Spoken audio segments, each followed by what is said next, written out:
अब दोस्तों, जैसा कि मैंने कहा, मेरा नाम राजू चौहान है। मैं इस इंटरव्यू गाइडेंस का प्रमुख हूँ। और मैंने कहा कि हमारे इंटरव्यू के दरमियान अगर आपको कोई हमारी बात कोई भी अगर अच्छी ना लगे तो जरूर बताइएगा, ताकि हम इम्प्रूव कर सकें। और आप जहां भी अटक रहे होंगे, जहां भी प्रिपरेशन में आपको इशू कोई भी इशू आ रहा होगा, तो आप मुझे कांटेक्ट कर सकते हैं। मैं आपको सही व्यक्ति से मिला दूंगा जो आपके इशू को सॉल्व कर देंगे। हमारे यहाँ जैसे आप देख ही रहे, करंट अफेयर का लेक्चर है, 2 मॉक है, हॉबी डिस्कशन है 1 to 1, डेफ डिस्कशन है 1 to 1, और मॉक इन ग्रुप हमारे यहाँ चलता है, जो हमारा सबसे पॉपुलर प्रोग्राम है। आप उसको जुड़े, उसका आपको मल्टीपल फायदा होगा। स्टेट की क्लासेस जैसे ही शेड्यूल होंगी मैं आपको अपडेट कर दूंगा। मान लीजिए आपको स्टेट रिलेटेड भी कुछ इश्यू है तो आप बात कर सकते हैं मुझसे। लेकिन हाँ, रेडीमेड मटेरियल वगैरह ये ज़्यादा हमारे पास होता नहीं है, क्वेश्चन एयर ये सब नहीं होता है। और बहुत सारे लोग रिकॉर्डिंग की बात करते हैं कि हमको वीडियो रिकॉर्डिंग प्रोवाइड कर दीजिए। तो उसके बारे में मैं बता दूं, जो भी हमारे स्पीकर अलाउ करेंगे वीडियो के लिए, वो वीडियोस आपको मिल जाएगी। जो स्पीकर अलाउ नहीं करेंगे वो नहीं मिलेगी। और स्टेट की कोई भी क्लास रिकॉर्ड नहीं होगी। वो आप देख लें, या तो कोई नोट्स बना ले, आपसे शेयर कर ले। तो मैं ज्यादा समय नहीं लेता। मैं प्रसन्ना सर, आप जुड़े हैं ना? जी जी जी जरूर। ठीक है। तो दोस्तों, हमारे साथ माननीय श्री जी प्रसन्ना कुमार सर जुड़ गए हैं। प्रसन्ना कुमार सर 1975 बैच के हरियाणा कैडर के आईएएस हैं। आप एडिशनल चीफ सेक्रेटरी रिटायर हुए, उसके बाद Haryana institute of public administration में आप डायरेक्टर जनरल रहे। और मैं तो 2014 से संकल्प से जुड़ा हूं, लेकिन उससे भी बहुत पहले से सर संकल्प से जुड़े हुए हैं। और तब से लगातार करंट अफेयर का एक बुकलेट, जो सॉफ्ट कॉपी हम आपको भेजते हैं, वो भी आप प्रिपेयर करते हैं, करंट अफेयर की क्लास लेते हैं। इसके अलावा जो आपका डिटेल एप्लीकेशन फॉर्म है, उस पर 1 to 1 डिस्कस करते हैं। हमारा जो मॉक इन ग्रुप या हमारा पैनल होता है, उसका उस बोर्ड को भी आप चेयर करते हैं। तो मैं प्रसन्ना सर से रिक्वेस्ट करता हूं कि सर कृपया अपना लेक्चर प्रारंभ करें। और स्टूडेंट से मेरी विनती है कि आप लोग ज्यादा से ज्यादा लोग अपना वीडियो ऑन करें, ताकि कम्युनिकेशन उससे अच्छा होता है। जो भी हमारे माननीय स्पीकर है, उनको लगेगा कि डायलॉग हो रहा है। और आप लोगों के जितने भी डाउट्स हैं दोस्तों, सारे डाउट्स को आप क्लियर करके जाइएगा। ये भी मेरी आपसे रिक्वेस्ट है। Okay, thank you, Rajuji. Let us start today's session on a few topics which I have selected. 3 of those topics, I had selected 10 topics to give you an understanding about the nature of questions which can be asked in the UPSC interview. But certainly it is not a complete list. It is not possible to cover every current affair in a class session, because there are hundreds of them. So it is not possible. So that is why the current affairs ready reckoner has been given to you. Please go through them. But when I am conducting this today's class, and it is a continuation of the class which I took 2 days back. I think it was on Monday. So what I expect to do in this is to give you a feel of the type of questions which you should expect in this civil services interview. Naturally, nobody can expect every type of question, but if you develop the habit of putting yourself in the other person's shoes, this is also called golden rule in a way. It's one of the definitions of golden rule, that you should develop the habit of putting yourself in the other person's shoes and think from that point of view. If you keep on looking at things from your own point of view, probably your preparation will be incomplete. But when you start thinking from the point of view of the panel members in UPSC, then you will start thinking, yes, this question can also come. That should be the approach, not only for civil services interview, but throughout your career as a civil servant. Some of you would definitely get into civil service, but our record is that more than half the students who come to us get into civil service. So last year, around 1,200 students came to us for the interview guidance program, and nearly 650 of them got selected into civil service. So that way, each one of you has a very good chance of becoming a civil servant. And when you become a civil servant, please follow the golden rule. Look at every issue from the other person's point of view. And that will be the best way of preparing for the civil services interview also. Because you had to visualize the questions, how the other person could be thinking, and how he or she could ask questions. Like for example, if it is an international issue, a person, of course, all the panel members are from India, so it will reflect India's viewpoint. But there may be people with a leftist inclination, there may be persons with a rightist inclination, there may be people with a different type of thinking. So if you may have your own viewpoint, if you continue to look at that issue, the international issue, only from your viewpoint, you may not discover the other viewpoints. So you have to forget about your own thinking, or your own whims and fancies, or your own way of looking at issues. You must admit that there can be other viewpoints also. The other person could also be right.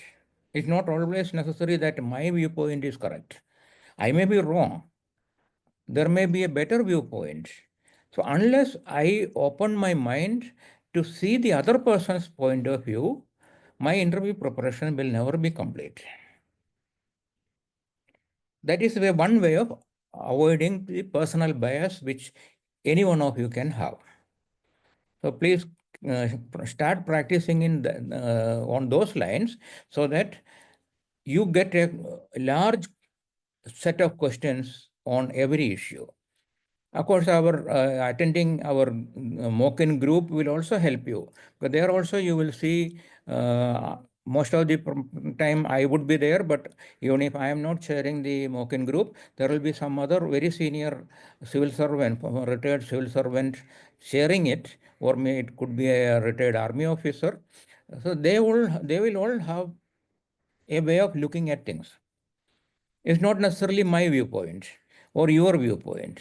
So you will get to know different viewpoints when you listen to the questions raised by, asked by the panel members in the group, in the mock group also. So if you attend, say 10 days, if you attend, so there will be four candidates who would be interviewed every day. Yesterday, some of you might have attended that program. So yesterday we interviewed four candidates. So and in all together, we would have asked around 40 questions to all four of them together, or maybe even more than 40. Maybe I myself might have asked about 10 questions to everyone. The other panelist also must have asked about 10 questions. So 20 questions per person. So yesterday itself, we must have covered around 80 questions. So if you attend mock-in group for 10 days, you will get a question bank of around 800 questions. Because as far as possible, we try not to repeat the questions. Of course, there will be some questions which are very common, like introducing yourself or introducing your district. These are common. But otherwise, the questions which we usually ask are, of course, dictated by the DAF, but we try to ask different questions to different candidates. So if you attend for 10 days, you will definitely get 700 to 800 questions. So that will be another way of preparation. So now today, what I am going to do that last time when I took this class, I had shown you a set of 10 topics. Of those 10 topics, only 3 could be covered on that day because we went on discussing the subcategorization of SCST for almost for more than 1 hour. So with the result, almost 1.5 hours. So with the result that we could not complete even 5 topics.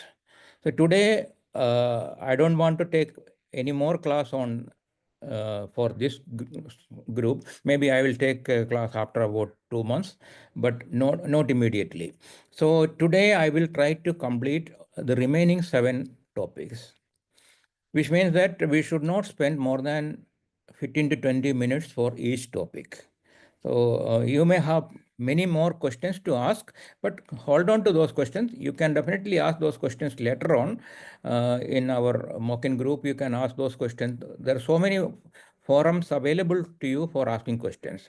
When you come to our Sankalp, the interview guidance, the place where we are conducting the interview guidance program, Sanatan Dharma Mandir in Rajendra Nagar, there also you are free to ask questions, and our faculty will be ready to give you answers. So, and if you want to discuss with any particular faculty member, please feel free to do that, because Sankalp, as I mentioned last time also, it is not a coaching center. We are there to help you. Our job is to help you because we consider you, all of you, as members of our Sankalp family. So now with that introduction, let me go to the topics once again. These are the 10 topics which I listed on the previous day also. Of this, we have discussed first one, subcategorization of STV, CST we discussed, EBM controversy we discussed. We also discussed caste-based census. The other 7 topics are still to be discussed. We will start them. I will not take a vote this time because I want to cover all the 7 topics. So we will start with the delimitation issue, which is the number 3 in the list. And as I said, as I did last time, I will give an overview of the issue without making any judgment about it. Later on, we can have a discussion. I will also show you the type of questions that can come in the UPSC interview, but that is not a complete list. I cannot prepare. It's not possible for anybody to prepare a complete list of questions possible. So you are also free to contribute to the discussion. Each one of you can contribute to the discussion. Now, delimitation issue is a very important issue because it can affect the politics of the country in a big way. It is going to be one of the most important political issue in the next 2 years. Because the census is going to be conducted next year, 2025, and the next elections are going to come in 2026. After 2026, that is 2024 we had the election, 2029 would be the next general election, but some states would go to elections during that period from 2026 to 29.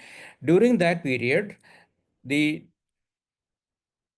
milestone of 2026 is going to affect the decision making. How 2026 is important, I have given in this slide. Delimitation is always done by a commission appointed specifically for that purpose. It is not a permanent commission like a Human Rights Commission or a Minorities Commission or anything like that. It is specifically, it is a kind of an ad hoc committee. It is created for a certain purpose. So for conducting the delimitation, say for delimitation of J and K, they can have a commission. Now, if the government of India takes a decision, the parliament takes a decision to raise the number of seats in the parliament, then naturally a delimitation will have to be done afresh. So government will have to constitute a separate delimitation commission. Now, assuming that government does not want to increase the number of seats, total number of seats in the parliament, but want to apportion the seats according to population. Population as would be revealed in 2025 census. Now, let us say this is going to be a decision. Then naturally, 2025 will give a different demographic picture of the country. Some states which had X number of seats in the Lok Sabha may find themselves deprived of a few seats because their population has not grown to the extent the other states have grown. Some states would have grown much more than the national average, so they may stand to gain a few more seats in the Lok Sabha. That is obviously going to create a very major political issue. Let us look at the points which I have given in this slide. Delimitation Commission I already told you, and 1976 that was during the emergency. Mrs. Indira Gandhi was the Prime Minister. That time, the 42nd Amendment to the Constitution was brought about, and that fixed the number of seats in the Lok Sabha and the assemblies for a period of 25 years. Up till 2026, nobody can change the number of seats in the Lok Sabha or the assemblies, of course, delimitation. That's a separate exercise. I will not go into that. So in the parliament, 543 seats are there in the Lok Sabha that nobody can change. If the number is to be changed, then we'll have to wait till 2026 when a fresh delimitation will have to be done. Now, 1976, it was for a period of for 25 years only. So that period was over in 2001. And then it was felt, Vajpayee was the Prime Minister at that time, then it was felt that the country is still not in a position to go for a census for a apportionment of seats according to the population of 2001. So we'll have to wait for another 25 years. So that the additional 25 years, the total 50 years period will be over in 2026. Article 81 has put a ceiling of 550 seats in the Lok Sabha. Now, right now, we have only 543, but 550, we can go up to 550 according to the Article 81. But for increasing the number of, for changing the number of seats for any state, a delimitation commission will have to look into it. That has not happened so far, so we are still stuck to 543. Then Article 81 also provides that the delimitation of Lok Sabha constituencies will be population based. But that is definitely but we have frozen it at the 2001 census as on today. The figures of 2001 census is guiding us for the last 23 years. And it will be extremely difficult for the government to change that basis, change that base of 2001. If it is to be changed to 2025 base, then naturally a new delimitation commission will have to be set up and government will have to face several political hurdles. We'll discuss them one by one. new delimitation will definitely cause a disadvantage to states that control the growth of population. Some states have been very good in controlling population. Some states have not have failed in controlling the population. All of them have reduced the growth rate. The growth rate has come down, but the population is still growing at a rate above 2.1 percent in some of the states. Some states have come down below 2.1 and they have no problem. Their population will remain almost static for the remaining period. But some states will continue to grow even after 2026. So then naturally they will start demanding for more seats according to the population, and that will be resented by the states which have not grown. If 2011 census figures are used for delivering, that is only a case study. If somebody has done this case study, that 2021, in case 2021 is used as a case study, then what would be the situation? Four northern states, Bihar, Madhya Pradesh, Rajasthan, and Uttar Pradesh, would collectively gain 22 seats out of 545, yes. Whereas four southern states, Andhra Pradesh, Kerala, Telangana, and Tamil Nadu, Karnataka is not included. Karnataka has not come down to that level. They will lose 17 seats. Naturally, these four states are going to agitate this issue. They are going to resent it. And that will create a major political issue in the country. If 2025 census figures are used instead of 2011 or 2001, then the percentage representation of southern states would drop from the present 25% to 19%, even if the number of seats is raised to 848.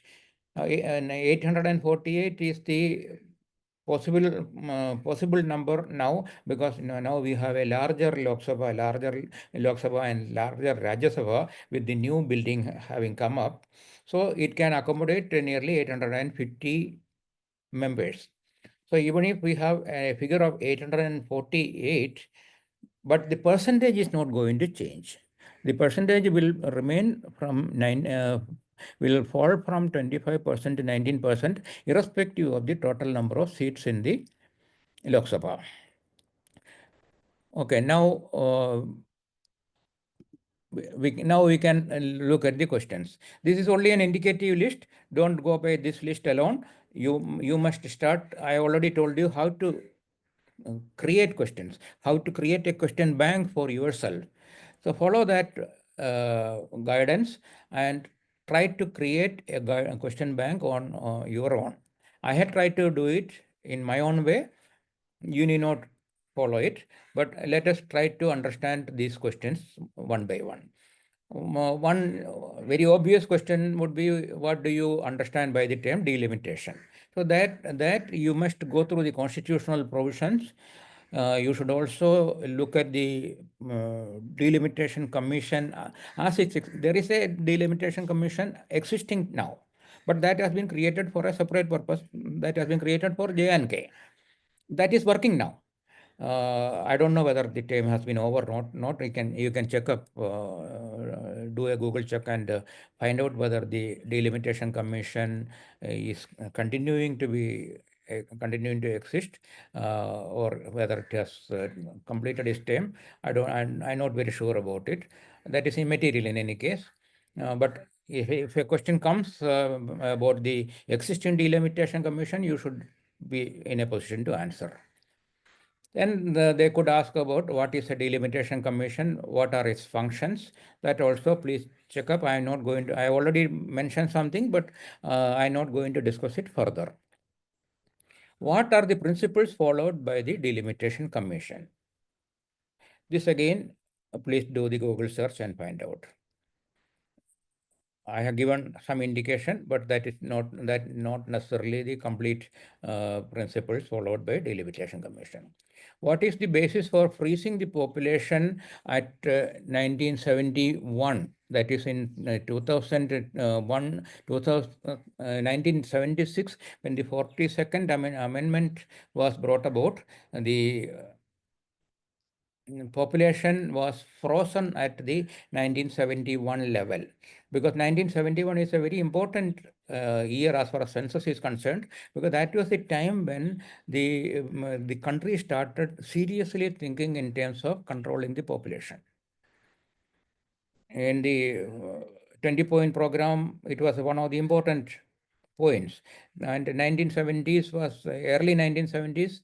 We have seen all the states competing with each other to conduct this vasectomy and tubectomy camps, and the state governments had started a sort of a competition, healthy competition, to control the population. Some states succeeded in that, some states didn't succeed.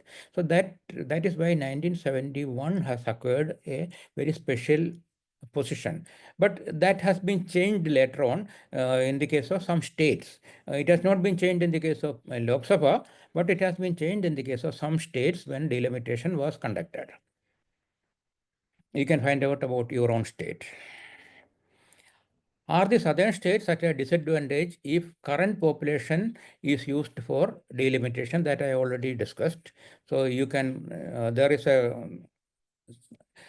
private report, committee report on this issue, that also if you do the Google search, you will be able to download that report. You can go through that report, and that will give you some idea about the type of disadvantage which the southern states might have if the current population is used as a basis for delimitation. Does delimitation give a disincentive for family planning? Now, this is a question, it's an analytical kind of a question. You had to think about it. What type of answers you would like to give? Can anyone of you discuss this particular question? Can anybody volunteer to discuss it? We can have one or two points from your side. Then later on, I will give my comments on that. Will anybody volunteer to give an answer to this question? Does delimitation give a disincentive for family planning? Sir, Good morning, can sir. I May try? I? Okay, who is going? Raj. Yes, sir. Raj. Okay, Raj.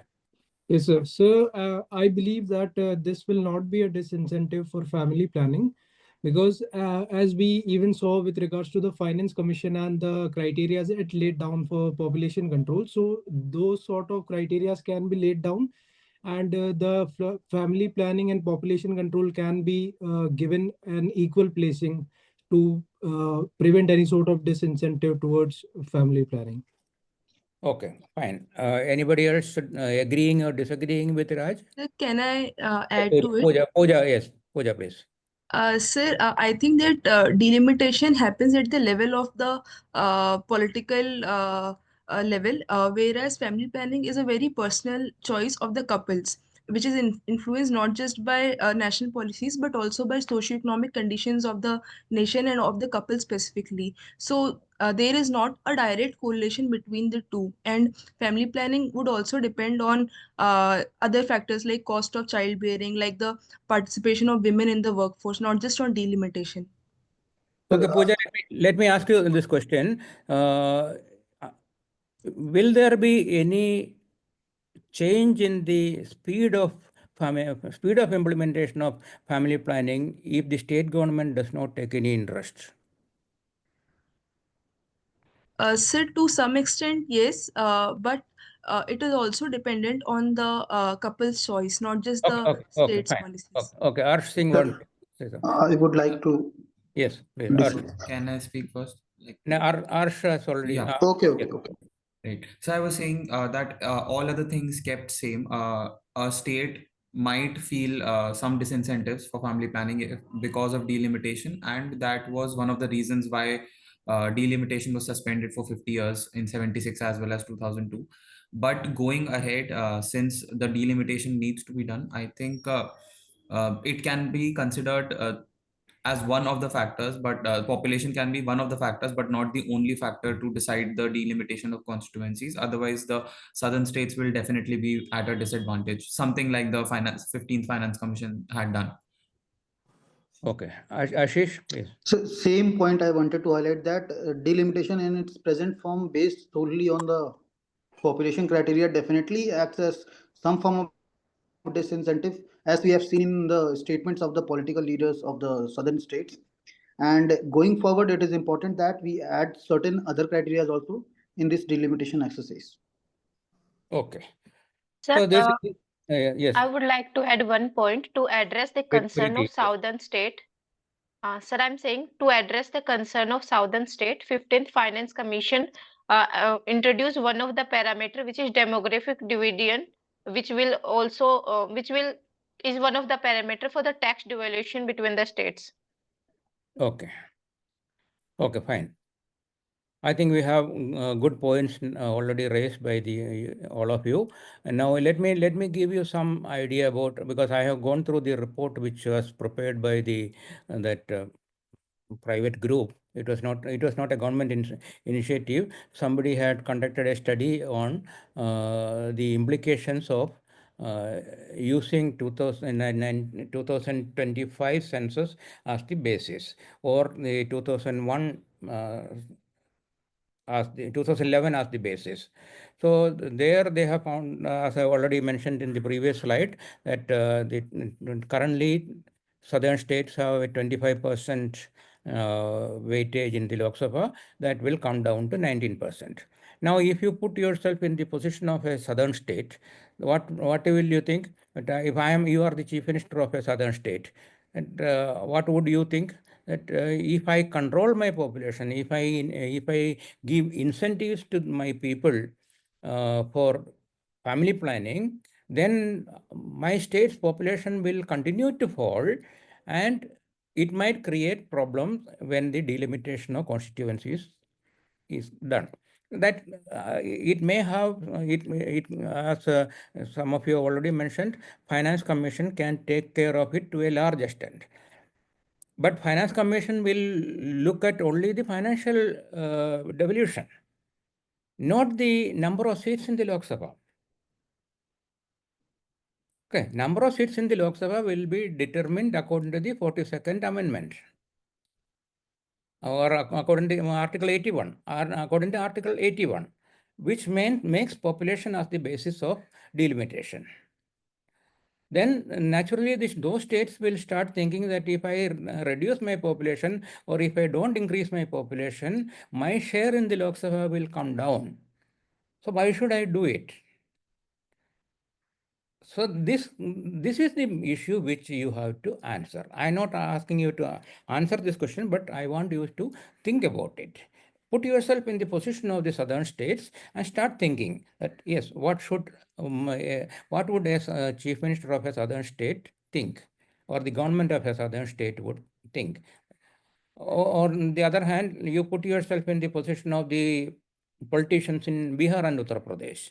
Yes, we are growing, our population is growing, naturally we will get more seats in the Lok Sabha. So let us not do anything about family planning. Let us not give any incentive for family planning. Let us continue to grow.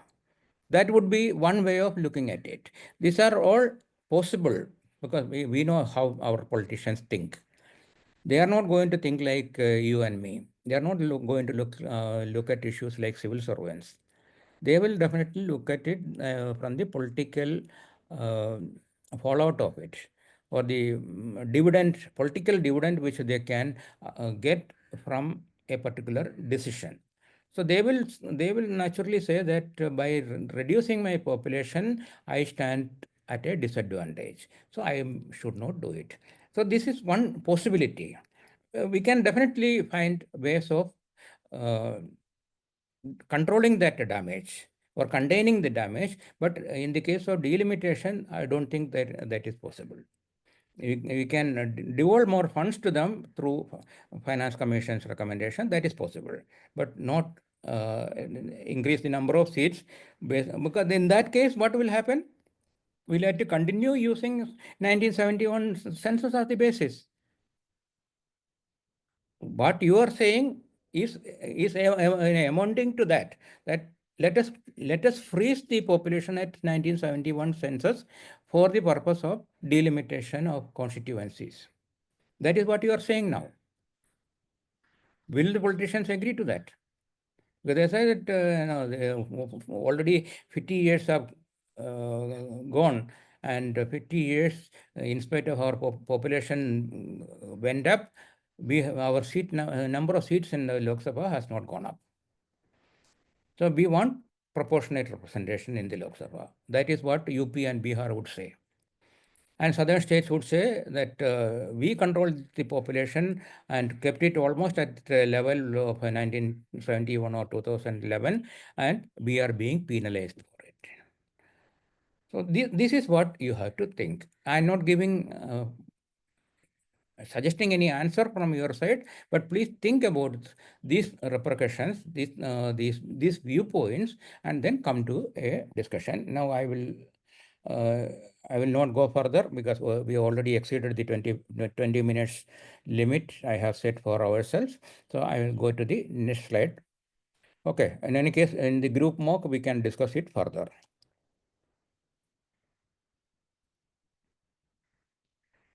Okay, Calcutta rape and murder case.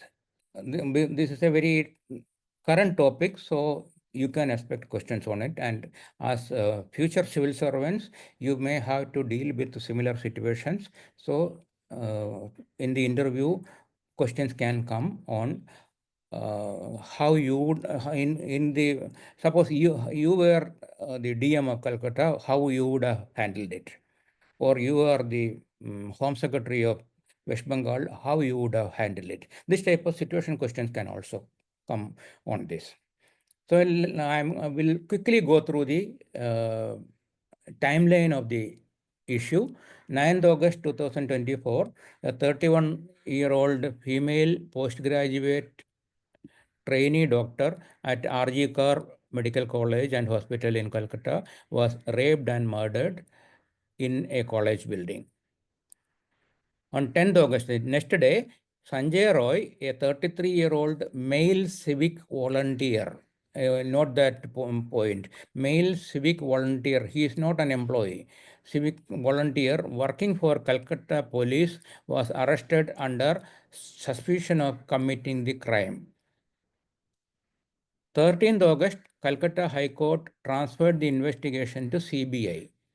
Why it was done, please go through that. In my ready reckoner, some details are there, but otherwise you can yourself find out.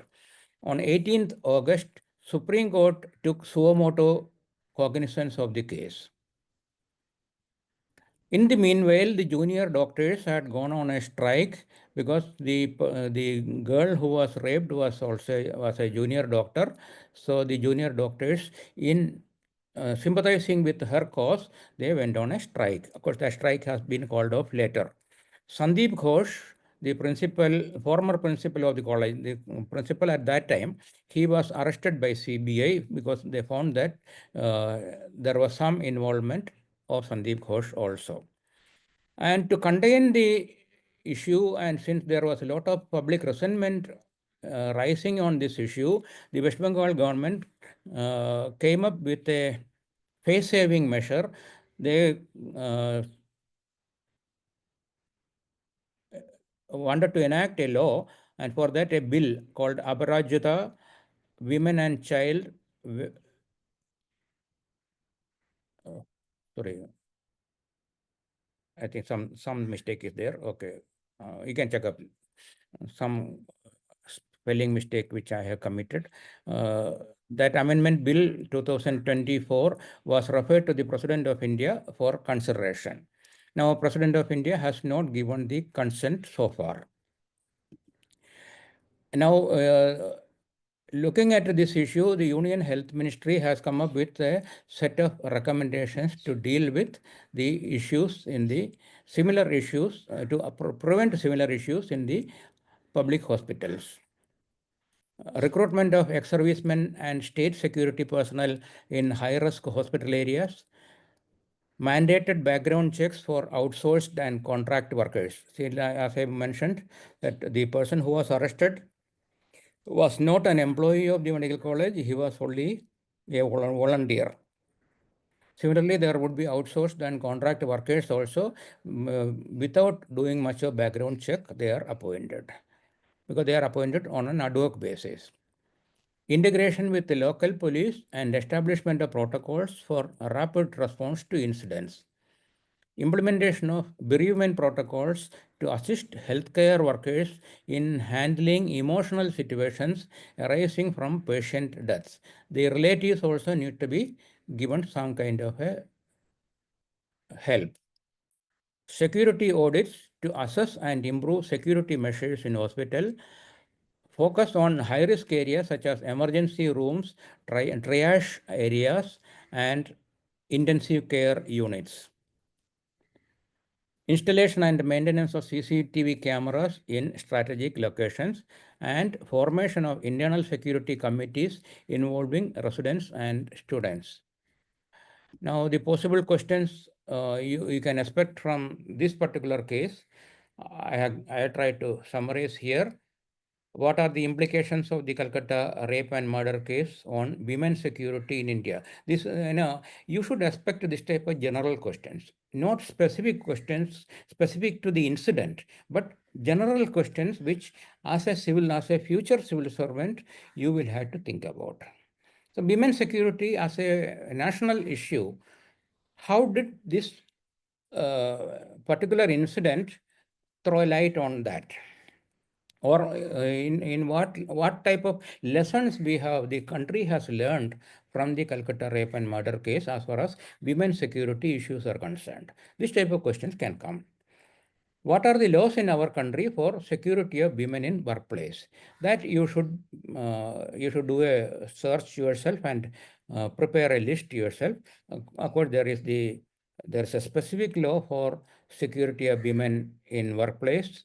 That is,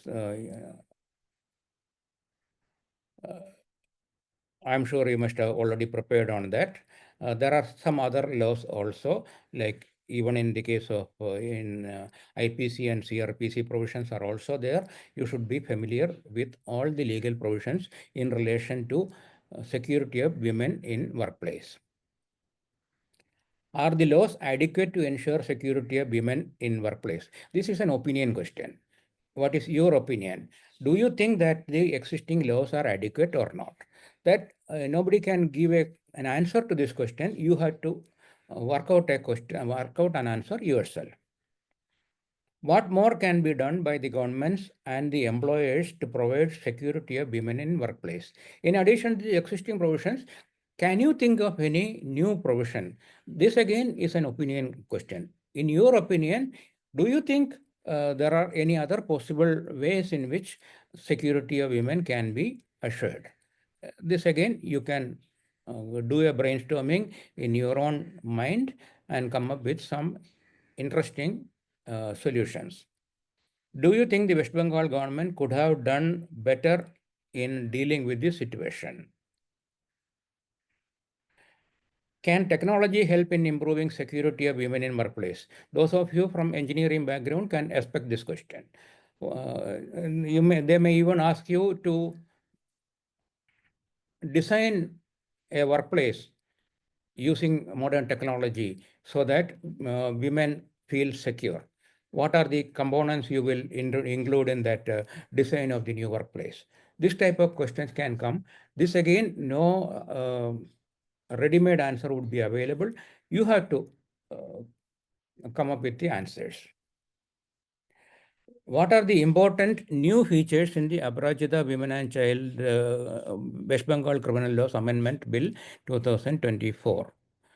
So please go through the bill, or you go to the, I don't know whether it is there in the PRS website, but in any case, if you do a Google search or if you download the act, you will be able to find out what are the new provisions in that. Now anybody else will like to contribute to this? In any other questions you may like to think of? Sir, okay. Can I ask a question? Oh, okay, Adhija. Yes, sir. Okay, Adhija. Abdija, yes, right. Sir, actually, in this question, could West Bengal government have done better? So, like, as we know that all the CCTV cameras and other tech equipments were found broken. So, can we and also after CBI got involved, so West Bengal government itself started protesting along with the protesters rather than helping CBI in the process. So, can we explicitly criticize the state government in the interview? Like, will that create a negative impression or so? Please don't do that. Please don't do that. I'll tell you a general answer to this question. Not specific to this question, but a general answer. If this type of questions are asked, how to answer like a civil servant? Okay, that is more important. Your answer should appear to be the answer of a civil servant, not the answer of a student, not the answer of a politician, not the answer of a lady. No, you are a future civil servant. So how will a civil servant look at it? Civil servant will, as a general rule, a civil servant will never criticize the government. Okay, but you have very strong resentment against the West Bengal government. Okay, I can understand that. You want to say something against the West Bengal government, that also I can understand. But there is a way of saying it. That is important. That instead of finding fault with a government, you say that government could have done it this way. It is the same thing, but one is negative, one is positive. Right. A civil servant will always say the West Bengal government could have done it this way. They will not say that the West Bengal government did not do it. Right. Or West Right. Bengal government failed to do it. That is not like a civil servant. So in the civil service interview, when you are asked to give your opinion on this type of questions, it can questions with a political angle, never criticize either the central government or the state governments. But you can always say that there are a lot of other things which the state government or the central government could have done. You list them. That is a positive way of looking at it, positive way of answering questions. Right. Okay. Thank you, sir. Okay. Kanishk Agarwal wanted. I have one question. Sir, Kanishk first is. He has raised his hand. Kanishk, yes. Haji, good morning, sir. Sir, in this question, are the laws adequate to ensure women's security? Sir, I can have both the views. I can say that laws are adequate, but their implementation is lacking. And I can also say that we can have more XYZ law. So how should we put our point? This again, Kanishk, you have to think like a civil servant. Now, you as a civil servant, you have a set of laws given to you. But one civil servant will act in a way, another civil servant will act in a different way. The laws are the same for both. So that is how you have to look at it. If I am dealing with this situation, if I am this district magistrate of Calcutta, if I am the Home Secretary of West Bengal government, how will I handle it? That type of an answer you have to think of. Okay. So there should be no yes or no to this question. No, you have to. These are situation questions. You have to put yourself in that situation and think. Okay, On the spot, you may you may be asked to give the answer. You may not be able to go prepared. To some extent, you can go prepared, but full preparation of this type of questions will not be possible, because that will depend on the way questions are asked.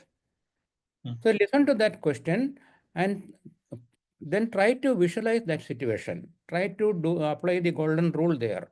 Put yourself in the position of the principal of the college, or the district magistrate of the district, or the SP of the district, or the home secretary, or the home minister. You think from their point of view and then give the answer, depending on the type of question. Whatever is expected by the question, you have to answer in that manner. Question will vary from panel member to member. Different panel members may ask different questions. They may ask if you are a district magistrate, or how will you? Somebody else may ask if you are the SP, what will you do? Or if you are the principal of the RG Car College, what you would have done. So you cannot, nobody can give you an answer to these questions. You have to create a question, create an answer then and there. Thank you, sir. Okay. Suraj, you can ask. Sir, can we say that it is not the failure of the government, but the failure of society as a collective being? That will be a philosophical answer. Okay. Do you want to give it as a civil servant? Okay. As a civil servant, your job is to find solutions, not for a philosophical kind of a discussion. You can always put the blame on the society, but you are also part of society. Your society has entrusted the work to you, isn't it? Society has authorized you as a district magistrate, society has authorized you to handle this type of issues. So how will you cannot put the blame back on the society? And they never think in those lines. Okay. Think of you as the problem solver. You are the man on the spot. Okay, that is why the role playing is very important. As we go along in the group MOOC, you will see this, that we will be asking the candidates to do the role playing, situation-based questions, and see how they react to it. And you yourself would be appearing in one of these interviews, and you may also be asked to give answers to such questions. So always try to do the role playing yourself, but not taking more than 1 or 2 seconds. You have to put yourself in that position. Just for a second, think about it, and then give the answer based on the knowledge which you have accumulated over the years. Okay, Divya. Sir, I want to ask one question. You have said that we have to put ourselves in that same situation, like we have to think like district magistrate or chief secretary. So, sir, how can we develop that thing? Means we don't have such a exposure. No. You don't need experience. You have knowledge. Use your knowledge. Use your knowledge of CRPC, use your knowledge of IPC, you use your knowledge of political science, use your knowledge of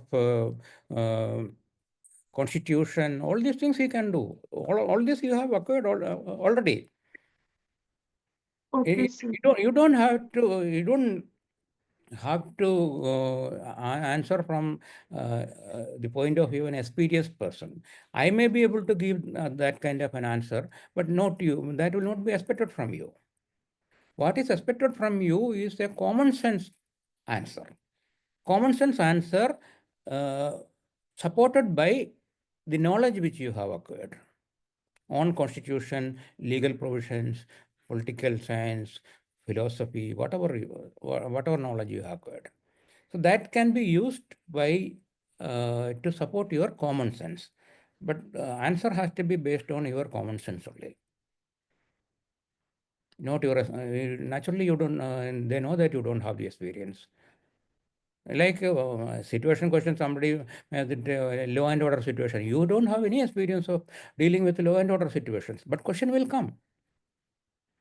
There you cannot say that, sorry, sir, I don't have the experience. I never worked as a district magistrate. Naturally, you are not worked as a district magistrate. No, everybody knows it. Yes, sir. But had you been the district magistrate, based on the knowledge which you have acquired over the last few years, how will you deal with it? That is important. There, your thinking is important. Like I can give you an analogy. If Amitabh Bachchan is asked to play the role of a rowdy, has Amitabh Bachchan ever been a rowdy? He has not been. But he plays the role so beautifully. How does he do it? He thinks. He puts himself in the position of a rowdy and thinks that if I am the rowdy, how will I behave? That is what you have to do, role playing. Yes, sir. Shall we go to the next item? I think enough on this. We can come back if we have time, we can come back to this.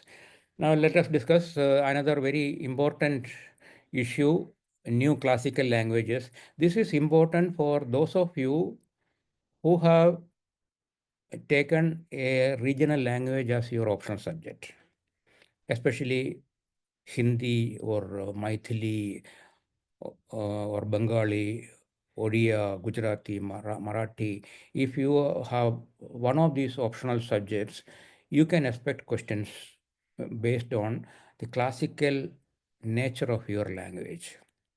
So we will go through this slide and then we can have a brief discussion. On 3rd October 2024, the status of classical language was bestowed on Marathi, Pali, Prakrit, Assamese, and Bengali. Before this, Tamil, Sanskrit, Telugu, Kannada, Malayalam, and Odia had been declared as classical languages. Now, if we look at this list of 6 plus 5, 11 languages, you will see some very glaring omissions, very important omissions, and you should understand the reason for that. One glaring omission is, of course, Hindi. Another glaring omission is Gujarati. Marathi is there, but Gujarati is not there. Maithili is not there, but Bhojpuri, no, Pali is there. Prakrit is there. Bhojpuri is not there. So how do you explain? Suppose if you have Maithili as your optional subject, naturally this question will come: why is Maithili not a classical language? Why it has not been declared a classical language? Because there is a case for Maithili as a classical language. We will come to that a little later. So if such a question is asked, you should have a complete background information on that. That is why I wanted to discuss this. Now, you should have some idea about the languages which are not your mother tongues, Pali and Prakrit particularly, because other languages are mother tongues of somebody. Marathi, Assamese, and Bengali are mother tongues of some candidates. But Pali and Prakrit, I don't think anybody has Pali or Prakrit as the mother tongue. Pali, Lord Buddha, who lived around 500 BC, utilized Pali to deliver his sermons. The entire corpus of Buddhist canonical literature is composed in Pali. Prakrit was a group of Middle Indo-Aryan languages spoken in the Indian subcontinent from about 600 BC to 1000 CE. Now nobody speaks it, but Sanskrit has been, some people say that Sanskrit was evolved from Prakrit and so on, and some other languages have also been evolved from Pali and Prakrit. Assamese has its roots in Sanskrit, with its development tracing back to as early as 7th century AD, and it belongs to the Magadhi Prakrit group. The earliest Bengali literary works can be traced back to 10th and 12th centuries AD, initiated by extensive translations of great Sanskrit epics. Maithili was not considered, as the proposal had not been forwarded to the Home Ministry by the Bihar government. Now, one question they may ask: why didn't the Bihar? Is it a failure on the part of the Bihar government that Maithili was not included in the list of classical languages? You should try to find out why. There is a reason. The reason is that when you put up a case for considering a language as a classical language, certain criteria have to be met. That is there in the next slide. That these are the criteria which are to be met by a classical language. That is the high antiquity of its early text or recorded history over a period of 1500 to 2000 years.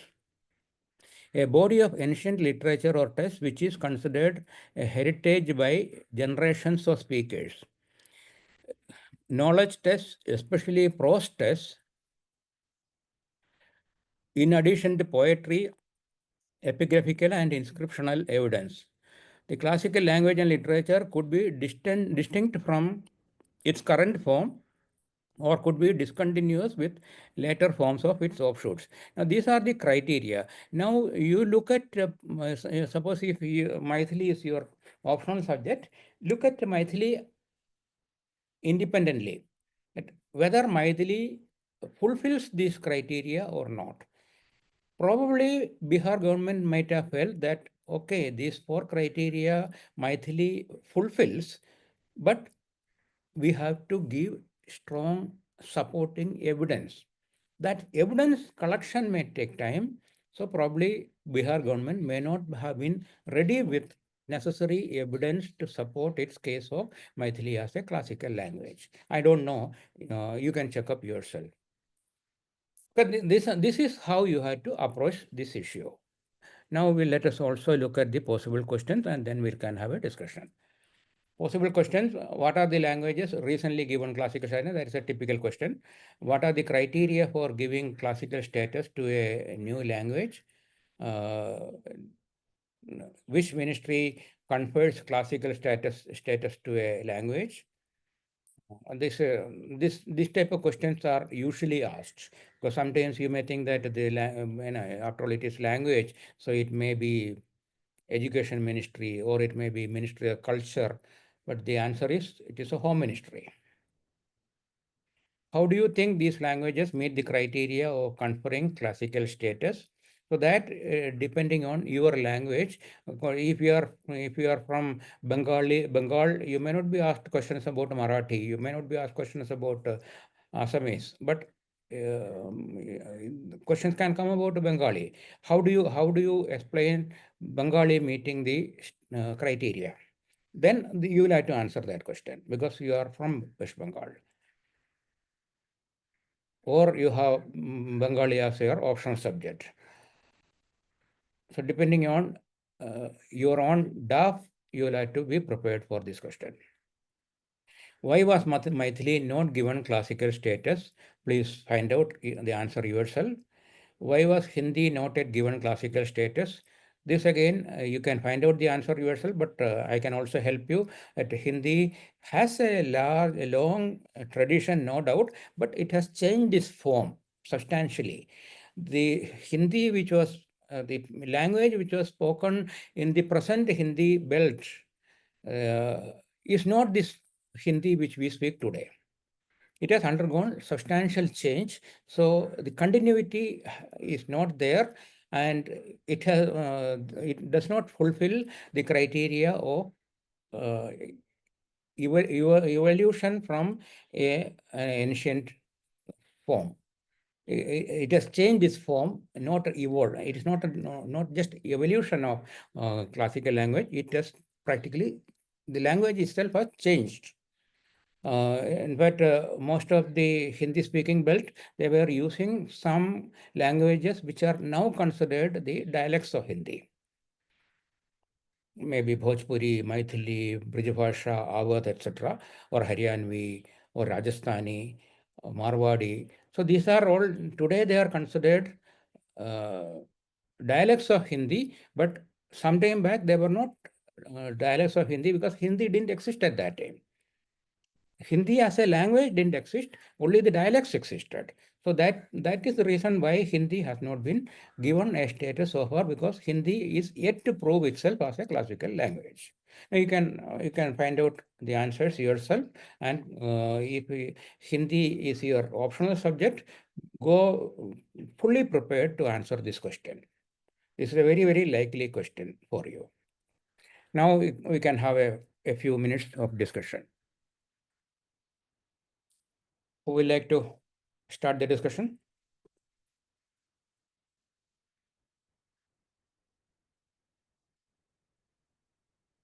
Anybody? If there is no question, then we will go to the next slide. Shall we? Okay. Cash-based census we already discussed.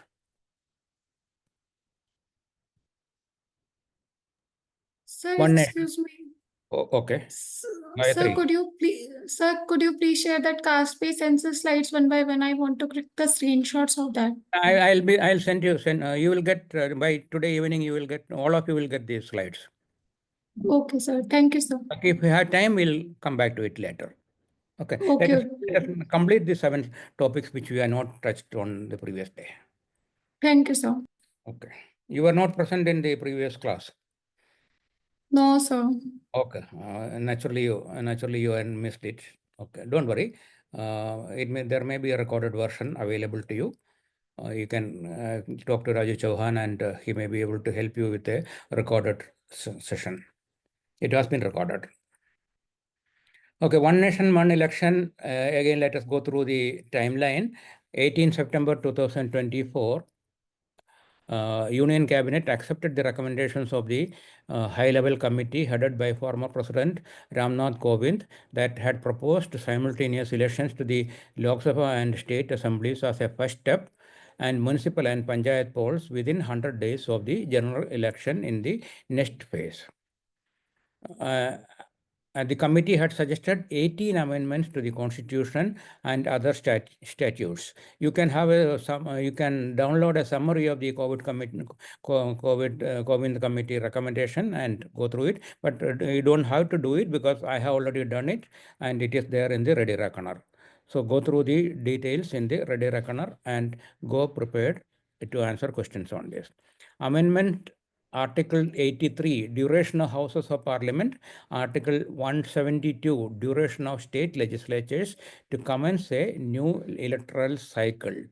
Now, it has to start with that. Issue presidential notification on the first sitting of the Lok Sabha post general elections, setting an appointed date to mark the beginning of the new electoral cycle. State assemblies constituted after the appointed date and before the completion of the Lok Sabha's term would conclude before the subsequent general elections.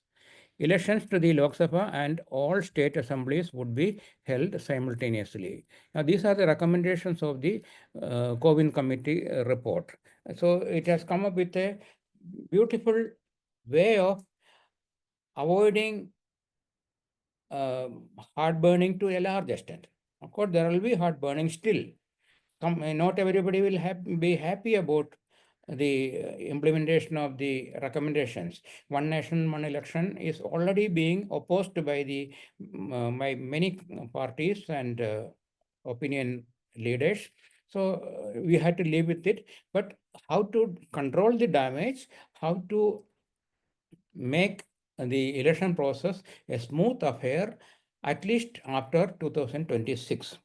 Maybe or after 2029. Probably in 2029, we may have some problems because some assemblies may not have completed their tenure. Some of them may have had only 1 or 2 years tenure. So this type of problems would be there in 2029. But we had to live with some discomfort for some time, and some sacrifices may have to be done by all the political parties and all the state governments for some time, so that 2034 onwards, probably we may have simultaneous elections to both the Lok Sabha and the legislative assemblies. And 100 days after that, we can the state governments can conduct the municipal and panchayat elections also, using the same set of polling list. Okay.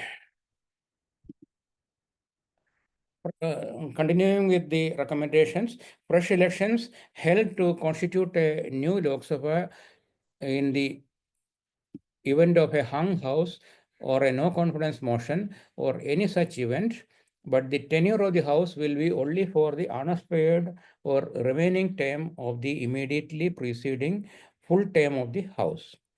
Suitable amendments to Article 324A of the Constitution to allow simultaneous elections in the panchayats and municipalities, because these are some state subjects, municipal and panchayat election, because but Article 324A takes care of that. So some amendment may be required. Similarly, Article 325 also in Election Commission, in consultation with the state election authorities, to prepare a common electoral roll and voter ID cards. Now, once electoral rolls are prepared by the Election Commission of India, it is not necessary that the state election commissioner would follow that. State Election Commission present practice is that state election authorities have a separate electoral roll. So it is a good idea to have a common electoral roll prepared by the Election Commission of India in consultation with the state election commissioners. The Election Commission had suggested that legislative assemblies will have to be either extended beyond 5 years or curtailed so that fresh elections can be held simultaneously with Lok Sabha elections. Some legislatures may have completed 5 years, but the term left is only till 2034 or 2029, maybe only a few months or maybe a little more than 1 year. So it is not advisable to have another election and then have a legislative assembly with 1 year of tenure. That may not be advisable. So it is better to extend the tenure beyond 5 years. Up to what level we can go, that has to be decided. It has already been done during the emergency time when the tenure of some assemblies were, because elections were held only in after 1971, elections were held only in 1977. So 6 years have passed. Some states have, some state assemblies had completed 5 years by that time. Their tenures were extended. Simultaneous conduct of elections would require large-scale purchase of EVMs and VVPAT machines. This again is one can say that this is a one-time exercise. So once we purchase in bulk sufficient number of EVMs for conducting the parliamentary election, Lok Sabha election, state assembly election, municipal election and panchayat election, then they can be used again after 5 years. There should not be any problem. So once one-time investment, probably you can justify it. In the event of no confidence motion, it should be mandatory to simultaneously move a confidence motion for formation of an alternative government. That you don't come with a no confidence motion, you have to come with a confidence motion also. Okay, if you are lost confidence in the present government, then which other government can be elected with your confidence? That you have to suggest. If following a general election, none of the parties is able to form a government and another general election becomes necessary, the term of the House in such case after the fresh election should be only for the remainder of what should have been the original term. That of course is a very logical thing. Now, Law Commission has also come up with certain recommendations in 2018. Amendments to the Constitution, the Representation of People's Act 1951, and the rules of procedure of Lok Sabha and state assemblies, all this will have to be done before we are ready for simultaneous elections. Holding elections twice in a period of 5 years, this is the recommendation of the Law Commission, not necessarily the what is going to happen. They had recommended that elections may be held instead of once in 5 years, it can be held twice in 5 years, or clubbing the assembly elections to be held in any calendar year. This is only to reduce the expenditure. It does not mean it will become a simultaneous election. Will help the government carry forward developmental projects without any hindrance. So these are, of course, the code of conduct and all those issues, which I'm sure you are familiar with. It will reduce the cost incurred by political parties, because if only one election is held in 5 years, naturally to that extent the expenditure will come down. Model code of conduct in force for much of the time prevents the government from initiating new projects and ultimately slows down development work. This is the main argument. Holding separate elections help voters to express their voting choices on the two different governments. Comparatively higher voting percentages in state and local elections indicate that voters are more interested in local issues than national issues. This may or may not be correct. There are figures on supporting both arguments. holding simultaneous elections could be a huge challenge for the administration in terms of deployment of additional polling personnel and security forces, procurement of several more EVMs, and phasing of poll. Procurement of more EVMs is naturally an issue, but that we have already discussed. But deploying security forces is not going to be a major problem, because in any case, we are not going to increase the number of polling booths. The polling booths will remain the same. Only thing that more instead of one election being conducted, there could be 2 elections conducted simultaneously. For that, you don't need any additional security. For one particular polling booth, the number of number of voters is also not going to increase. The same number of voters would be converging on one polling booth. So there is no additional security issue there. So that argument may not be very relevant. Then political issues, naturally, they will be there. Now, questions to expect. Do you think one nation, one election is feasible? What are the possible outcomes? That, of course, that is what we are discussing so far. Do you think the huge expenditure on new EVMs, etc., is justified? If elections are held once in 5 years, will it improve governance? If so, how? What are the necessary constitutional amendments required for one nation, one election? What are the steps suggested in the event of a successful no confidence motion? If no confidence motion succeeds and a confidence motion doesn't, will it not lead to an unpopular government continuing? This is an issue we can discuss in this forum now. Will the voter get confused about local and national issues? This also we can discuss. Are voters equally interested in state and national elections? That is same as the previous question in a way. Do the advantages compensate for the challenges for the administration in terms of deployment of additional polling personnel and security forces? Now, the floor is open for discussion. Who would like to lead the discussion now? Sir, may I?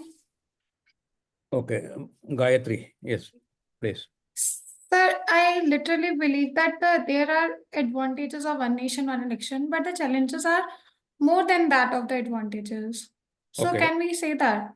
Okay, in what way are the challenges more more than serious than the compared to the the disadvantages are more compared to advantages? How do you say that? Sir, firstly, the federalism issues, like the local and national issues would be mixed. That is the issue which we should discuss. Yeah. Second is the cost issue. Like we are implementing one nation, one election for reducing the cost. But in case if the government could not form due to the hung parliament, etc., then we have to conduct the polls again.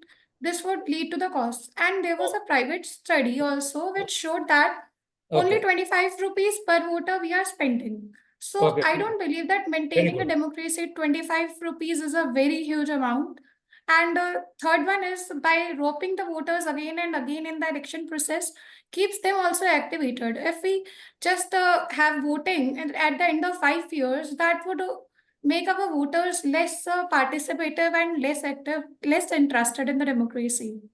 Okay, very good points raised by Gayatri. Anybody would like to respond to that?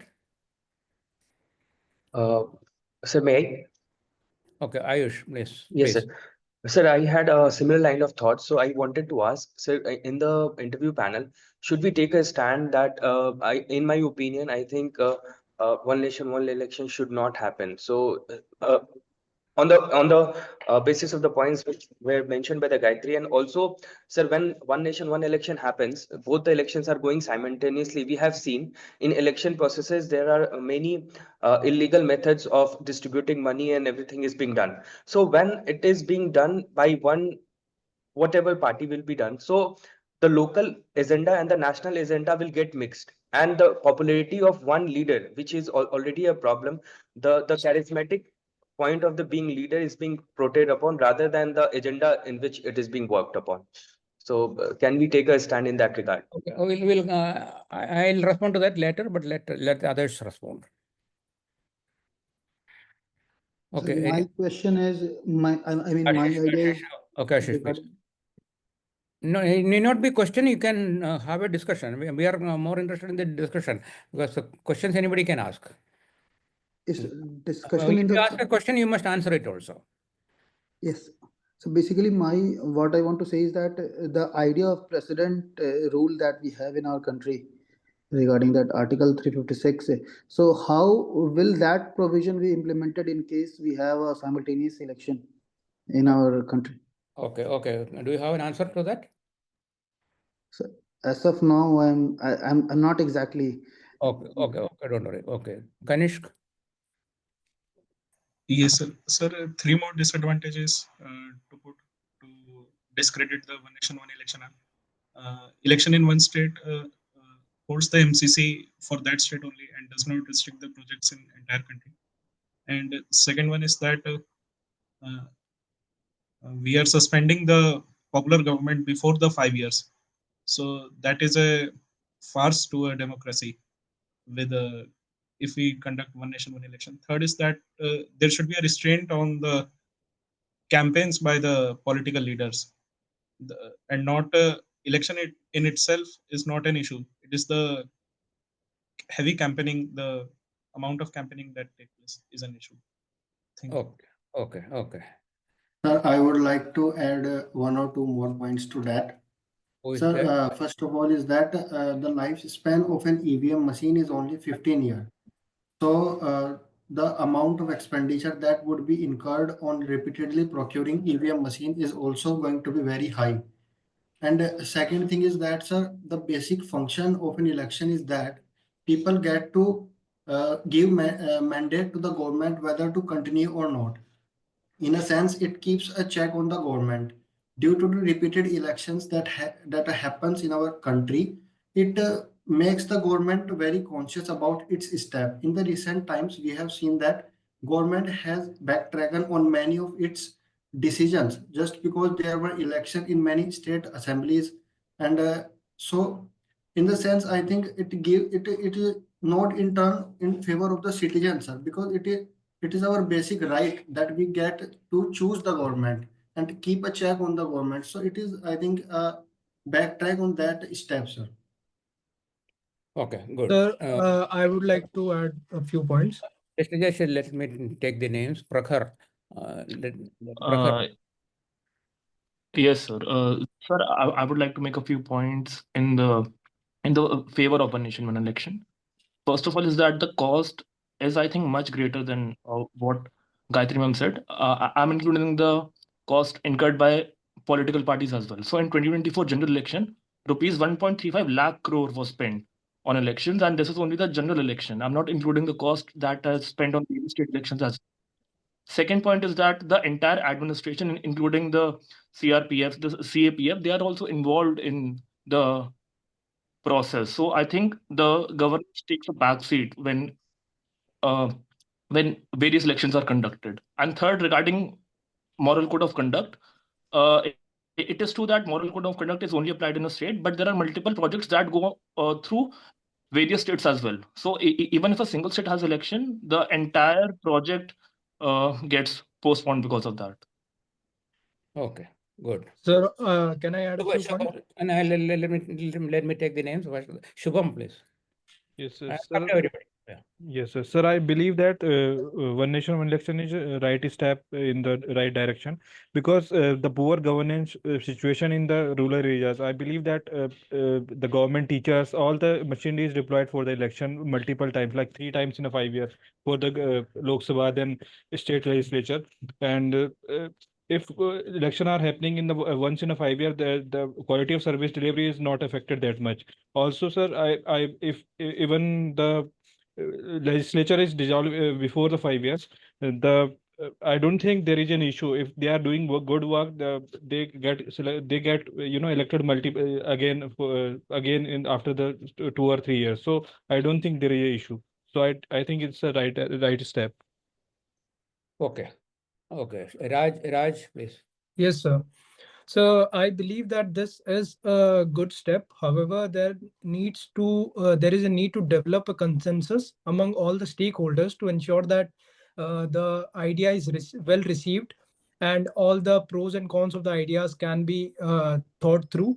Also, sir, this is similar to the case of GST, where also it was criticized a lot. However, with time and with all the necessary changes that were made, so we can see how it has helped the nation.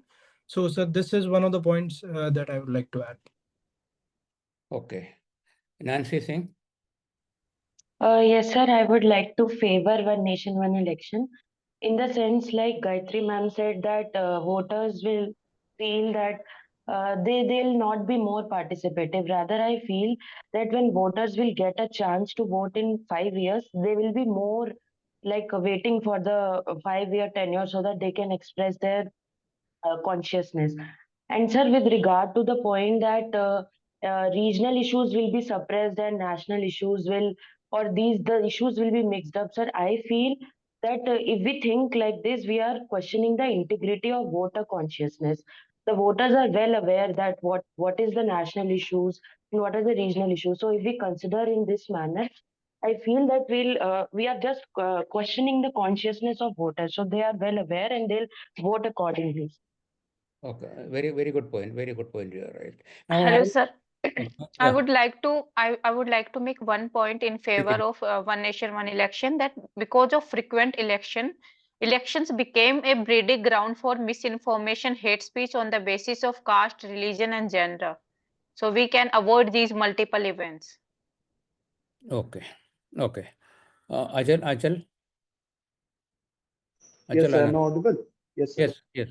So just one point to add in favor of one nation, one election, that was the increase in efficiency and the certainty of political environment will also have a multiplier effect on the economy, I think. The ease of doing business and the certainty of the laws and rules that one can expect across state lines, which won't be disrupted due to frequent election, will also have a good effect on investor confidence. That is it. Thank you. Okay. Divya? Sir, I saw one point I want to say in support of one nation, one election is that it will help in strengthening democracy because it will increase the voter participation. Because in our country there are lots of migrants internally and externally, and when the elections will be held at one time, the voter participation in every election will increase, like state assembly and general elections and the panchayats also, because they have to come here, they have to cast vote at once. Okay, very good point again. Harish, this will be the last comment. Harish, please. Yes, sir. I would say Ramnath Kovind committee has recommended that after 100 days they are going for elections in local bodies. That is another burden when a government official is posted for the election duty on the general elections to Lok Sabha and state assemblies. They has to get ready after 100 days. That will also be a burden on them. And the other thing is, once we elect a government for the 5 years, we do not follow the recall. So we can't recall the government. So we have to bear their, that may be misadventures for 5 years. And the other thing is, we do not have strengthened the nota. Even if a person, even in a poll, if nota is on the higher side, we can't, but still we follow the first past the post system. So the person who gets more votes will be elected. And the other thing is, local grievances will be submerged under the national issues. Okay. And in the favor statements, I would like to say that even if we achieve 80% success in this process, that can be considered as a success. And the other thing is, voters don't need to travel again and again to their local places to vote, sir. So it automatically can increase the voters turnover. Okay, very good. So we'll stop the discussion here.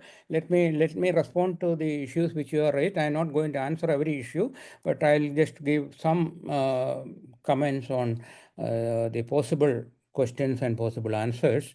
Now, if a question comes on this type, which I have already indicated in the slide, you don't have to necessarily support the Coven Committee recommendations. You don't have to do it. You can definitely disagree with it. You are free to disagree, but if you disagree, you should have very solid reasons for disagreement. Some of you have already expressed your viewpoint. I'm 100% supporting you that yes, you can have a different way of thinking. I need not agree with you. Another panel member need not agree with you. That is immaterial. As long as you are able to support your arguments with good supporting material, please go ahead and speak your views. You don't have to support one nation, one election. But when you answer a question on one nation, one election, you should start maybe one sentence you can give positives, one sentence you can give the negatives, and then give your opinion. That will be a better way of doing it. So that you give the impression that you are not averse to the other point of view. You don't say that the other point of view is totally invalid. You are not saying that. You should not say that. The other point may also be right in their own way. Only thing is that I am not agreeing with that. I am free to disagree with the other viewpoint. But that does not mean that the other viewpoint is wrong. I only disagree. I don't say it is wrong. Okay, so there is a big difference between saying something is wrong and disagreeing with something. So once you understand that is how a civil servant will look at it. That okay, I don't agree with it, but okay, since I am a civil servant, I will do it because that is my job. As a civil servant, as a committed civil servant, as a civil servant who has sworn allegiance to the Constitution of India, it is my duty to do it. I will do that. Whether I agree or not, that is immaterial. But I have my right to disagree. Having disagreed, I will do it. Okay, then that is the approach of the civil servant. So you also in the civil service interview also you adopt some such point of view that yes, I don't agree with one nation, one election, but if I am asked to implement it, I will do it.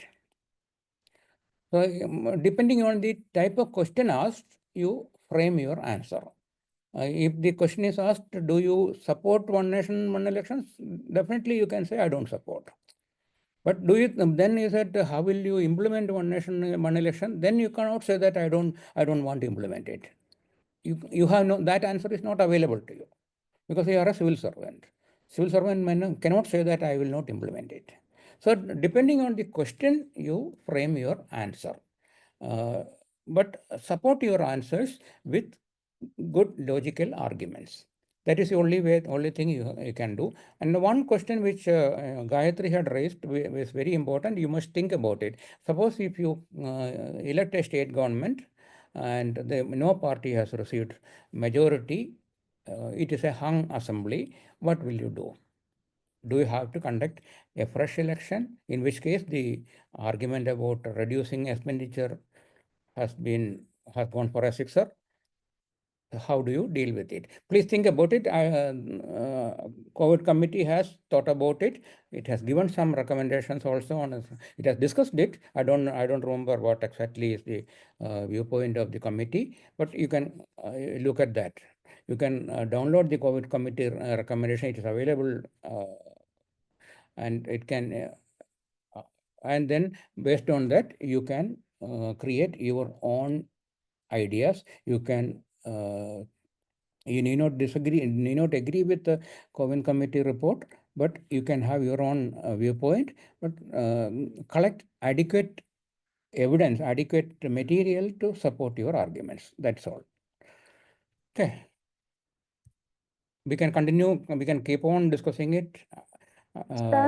But no CM, but we had to go to the other issues also. Who is that? Somebody wanted to say something? Sir, for the Gayatri's point, I want to say Okay, something. you have an answer. Okay. Yeah, sir. Covid Assembly, sorry, sir. Covid committee has also recommended in this regard that in case of hung assembly for that period of time, they will conduct a separate elections for that period of time and then will synchronize later on. Yeah. Suppose if the elections are held after 3 months, the tenure of the that particular Vidhan Sabha will be only for 4 years and 9 months. Yes, sir. That's it. No, that's why I wanted you also to do some work on it. I have gone through the committee report. That is why I have included it, the main recommendations in the Ready Reckoner. So please read it yourself. Of course, Ready Reckoner gives most of the ideas. But in addition to that, if you have any questions, please ask these questions to maybe ChatGPT or AI can answer. Sir, I had one doubt. Okay.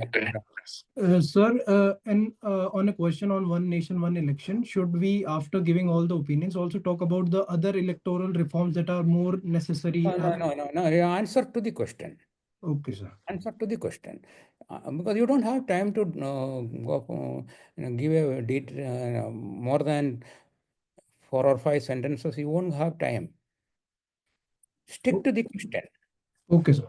If the panel asks you what are the other recent electoral reforms, then you can answer that. But don't volunteer. Okay, sir.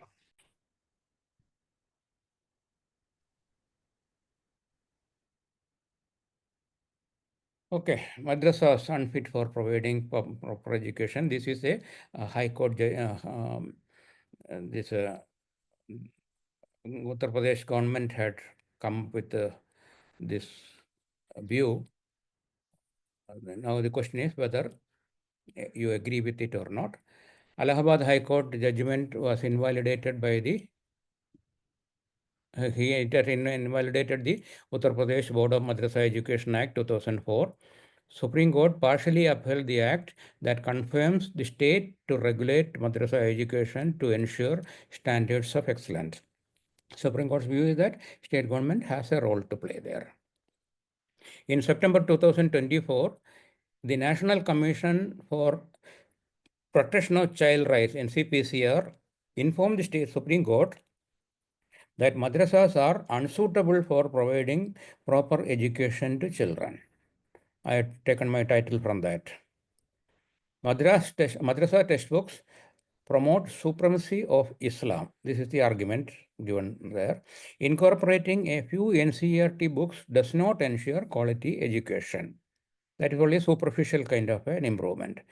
Outdated curricula, inadequate teacher qualifications, opaque funding, land law violations, and lack of holistic educational environment. These are the issues which have been pointed out by NCPCR.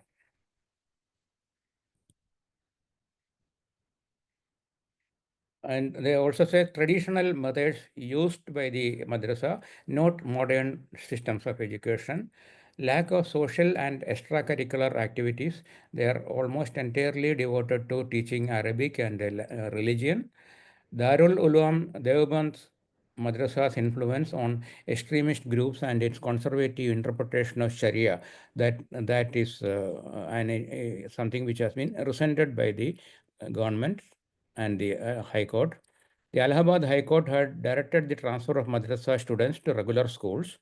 The Supreme Court declared the provisions of the 2004 Act pertaining to higher education at the levels of Kamil, that is undergraduate studies, and Fasil, that is postgraduate studies, unconstitutional in direct conflict with the provisions of the University Grants Commission Act 1956. The court, while noting that minorities had a right under Article 30 of the Constitution to establish and administer madrasas to impart religious or secular education, said the right was not absolute. The state has an interest in maintaining the standard of education in minority institutions and may impose regulatory conditions for grant of aid and recognition without destroying their minority character. Now, we'll look at the questions and then we can have a discussion for a few minutes. Question can be, do you think madrasas are in line with the concept of secularism? Should government finance modernization of madrasas? What are the lines on which modernization should proceed? Is religious education more important than grooming of students? Should government take action against madrasas promoting religion? Is there any link between madrasa and religious extremism? This is a very important question. We have to be very careful in answering that. We'll come to that. What are the possible limitations on the right of minorities under Article 30 of the Constitution to establish and administer madrasas to impart religious or secular education? Now, we can start the discussion. Any one of you can raise hand. Kanishk, yes. Sir, I think that there should be separation between religiousness of the madrasas and the education aspect. Education aspect being a secular aspect can be regulated by government, and so the education aspect should be brought in line with the modernization, etc. But the religious aspect should not be touched, it being part of secularism. Okay, fine. Raj? So I would like to discuss about the link between madrasas and religious extremism. So, sir, I believe while imparting education, children are vulnerable to being molded in a certain way. And because there are no certain educational qualifications of the faculties in the madrasas, it may be possible that orthodox elements of the religion might influence the children in a negative way, and that can lead to religious extremism. So some guidelines and safeguards should be put in place to ensure that the proper education is being imparted in madrasas and religious extremism can be contained. Okay. Next, Ritika. Yes. Ritika, please. Yes, sir. Sir, I believe that madrasas are important institutions with respect to Islamic education. But given the century that we are in, there needs to be a separation between the religious education that is provided by the madrasas and the secular modern education which is provided. I believe that both these sectors can be addressed by the madrasas because they provide universal Islamic education. But if they are receiving finance from the government in order to run their madrasas, the religious aspect of the education should be voluntary. It should not be forced, but it should be separated from the secular component as well. Okay, good. Gayatri? So I do consider that madrasas are in line with the concept of secularism because it is their right being religious minorities under Article 30 of the Constitution. And the question of religiousness and the education, the religious instructions can be provided in madrasas under Article 27 of the Constitution. But it should be taken care that the religious education does not promote religious extremism. With which states can come with the actions and the policies in line with the national education policy. And if there is a case of religious extremism, we cannot come with a blanket act if there are certain fallacies in the some madrasas functioning which impact the overall functioning of the entire madrasa system. So I do believe this. Okay, fine. Next, Anchal. Yes, sir. So I believe that madrasas they are in line with the constitution as per the Article 30. So since we follow the concept of Sarva Dharm Sambhav, so they have their own places. However, sir, I would like to extend one of the point made by someone else that the purpose of education, as told by the Rabindranath Tagore, that it should be the holistic development. So, sir, if there are some lacunas in the overall development of the child, then state should definitely intervene because there are new challenges, new modern technologies are emerging. So some sort of secular concept has to be made and new advancement technology should be there, and that means overall quality of education should be focused upon as well, along with the religious traditions. Okay. Ashish Bharti.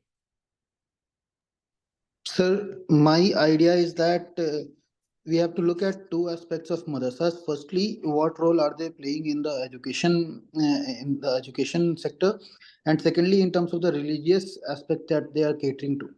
So I think both the aspects need to be regulated, because one aspect is related to the education for which state is directly responsible, and secondly is about the religious extremism that has an aspect of national security. So in that regard, I think as far as education is concerned, in a country like India, education should be purely secular in nature. That is, it should be imparted by a secular institution on that ground. And as far as the religious extremism is concerned, there are reports from states like Assam and UP where certain madrasas have acted as a breeding ground for uh, these terror modules and all those things. So maybe on that ground, in a very selective manner, certain actions can be taken against such institutions, but the overall blanket provisions cannot be there. We should ban them completely. Okay. Last comments from Akhil. Yes, sir.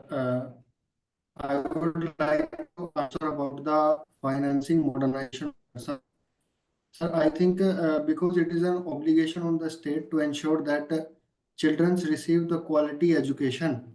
So I think the government can finance the modernization of madrasa with the prescription of the regulatory measures, such as in terms of syllabus, teacher qualifications. And so this would, I think, help in balancing both the aspect modernization of education as well as preserving the secular character of the madrasas.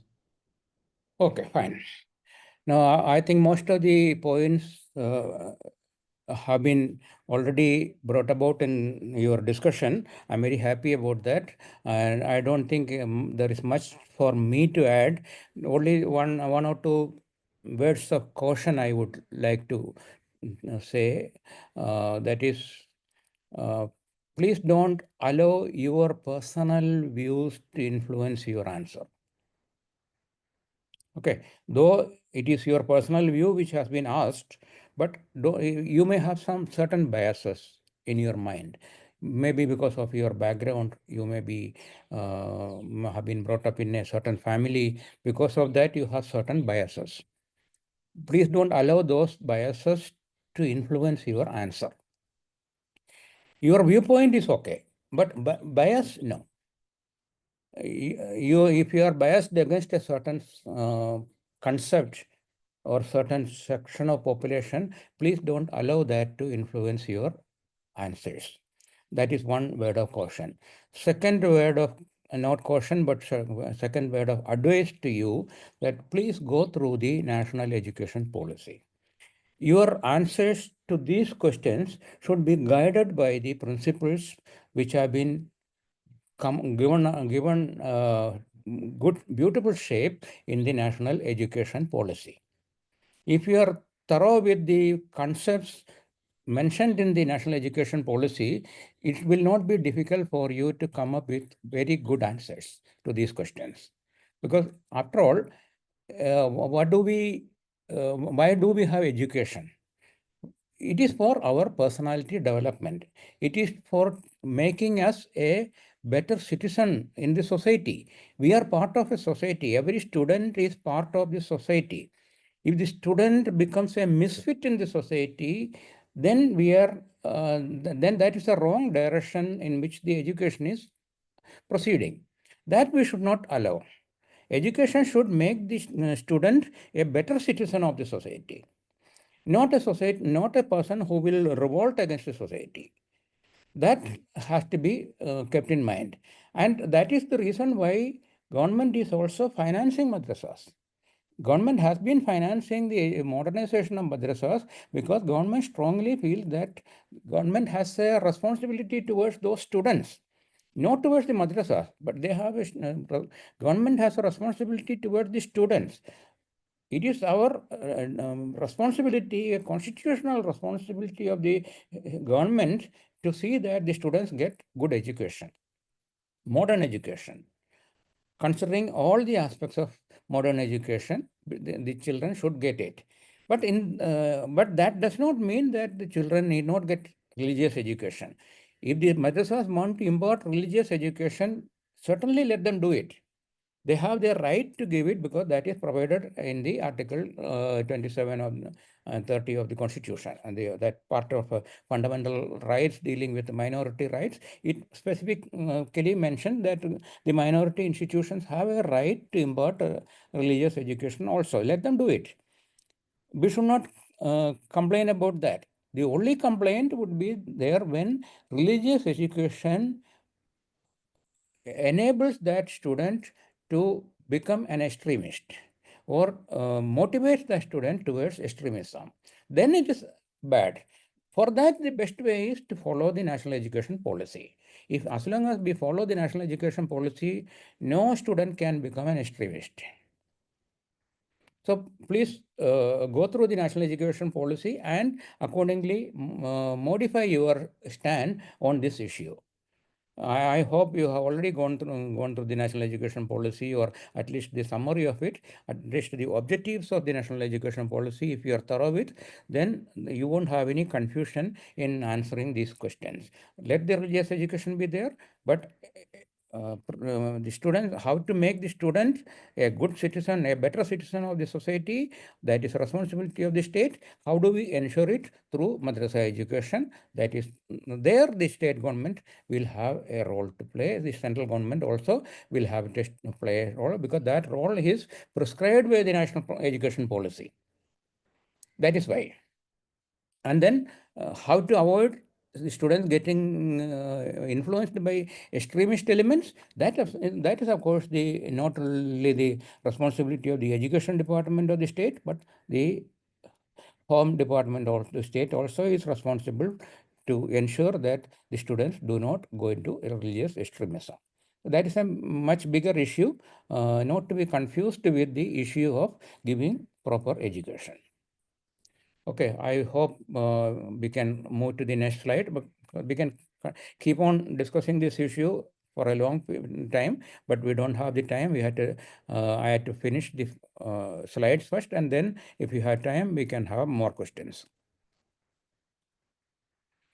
MSP for our clubs, this is a fairly old issue, but it will keep on coming every time when the UPSC interview starts, and there will be some current issues also related to it. The Punjab farmers agitation is, you can say it is an ongoing agitation. It keeps coming. So depending on the situation, this question of MSP can always be a popular question in the UPSC interview. We'll go through the, it's a very a very elaborate issue. It cannot be contained in 2 or 3 slides, but I have tried to summarize it in a few slides to the extent possible. But please go through the details in the ready reckoner and also do some independent reading. Continuing protests and road blockers demanding legal assurance for MSP for all clothes or all crops. Commission of, you must be familiar with the CSCP. I am sure you are familiar with it. If you are not familiar, you must be familiar with the constitution and functions of the Commission for Agricultural Costs and Prices, the principles for evolving MSP, that also you must be familiar with. I am not going to discuss it here.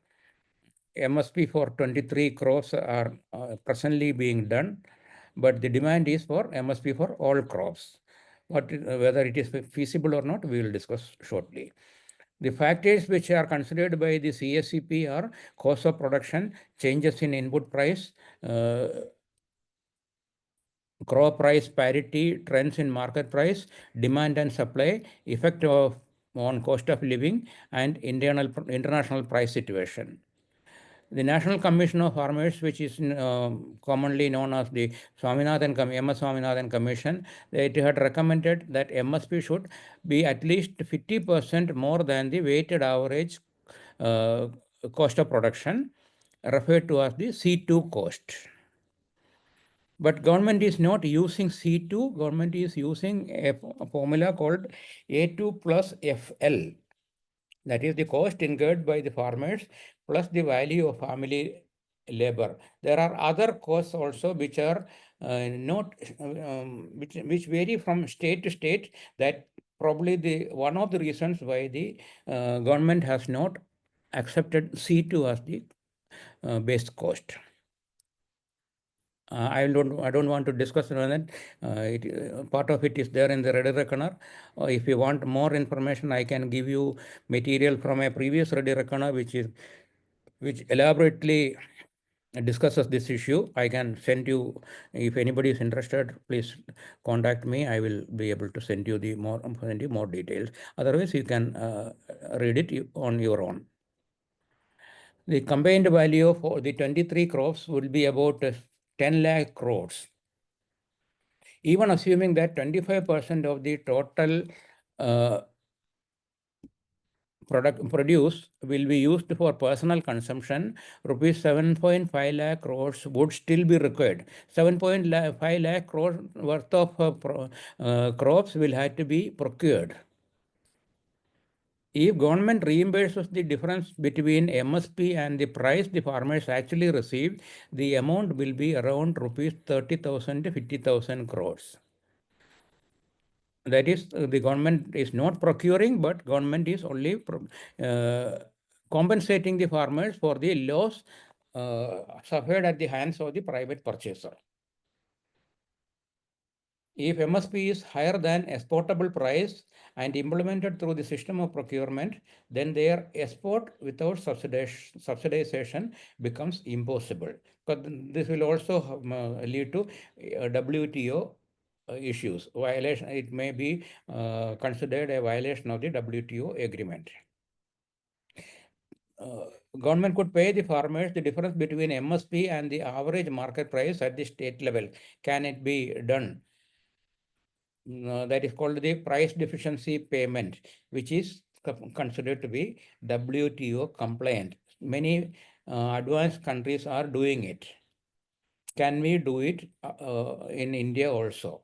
This is a question which we can think of. Sugarcane, we are already following it. Sugarcane, the procurement is not done by government. It is done by the sugar mills, private sugar mills, as well as the sugar mills in the cooperative sector. Of course, there will be some government control on the cooperative sugar mills, but government as such is not doing the procurement of sugarcane. But what the government does is the price difference between MSP and the price which the market is giving to the farmer, that is compensated by the government through the price deficiency payment. Can we adopt this in case of the other crops also? That is the other question. Now, India has been a net exporter of food since 1988-89. Prices in primary markets should be sufficiently lower than international prices. If the prices in the international markets is less than that in India, then naturally export will not be possible. Existing market infrastructure is inadequate to handle the increasing marketable surplus. Almost half of the surplus is sold outside the APMCs. This again calls for a reforms in the Agricultural Produce Marketing Committee system. Present government has given a lot of thought to it. If you look at the earlier economic surveys, there is I think a few years back in the economic survey, there was a detailed discussion on this issue that APMCs are creating, most of these problems are created by the APMC. If the farmer is allowed to sell the product outside the APMC, then this problem will not be there. But then one of the reasons why the present agitation is going on is that they want APMCs to be supreme. Government the reforms suggested by the government wants to take the products outside the purview of the APMCs. But the farmers who are agitating, they don't want it. because they are guided by probably they are also supported by the Arthiyas, those who are the agents of the APMCs. So these are the issues which you should be aware of, particularly those of you who hail from Punjab and Haryana and Western Uttar Pradesh.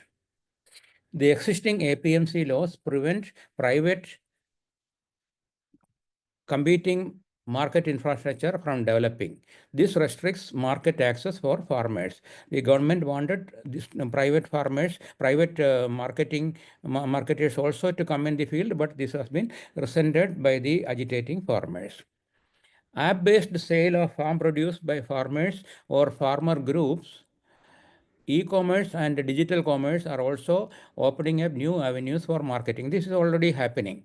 This requires a new ecosystem of agriculture marketing where the APMC system and alternative markets compete with each other and offer farmers choices to earn the best price for their produce.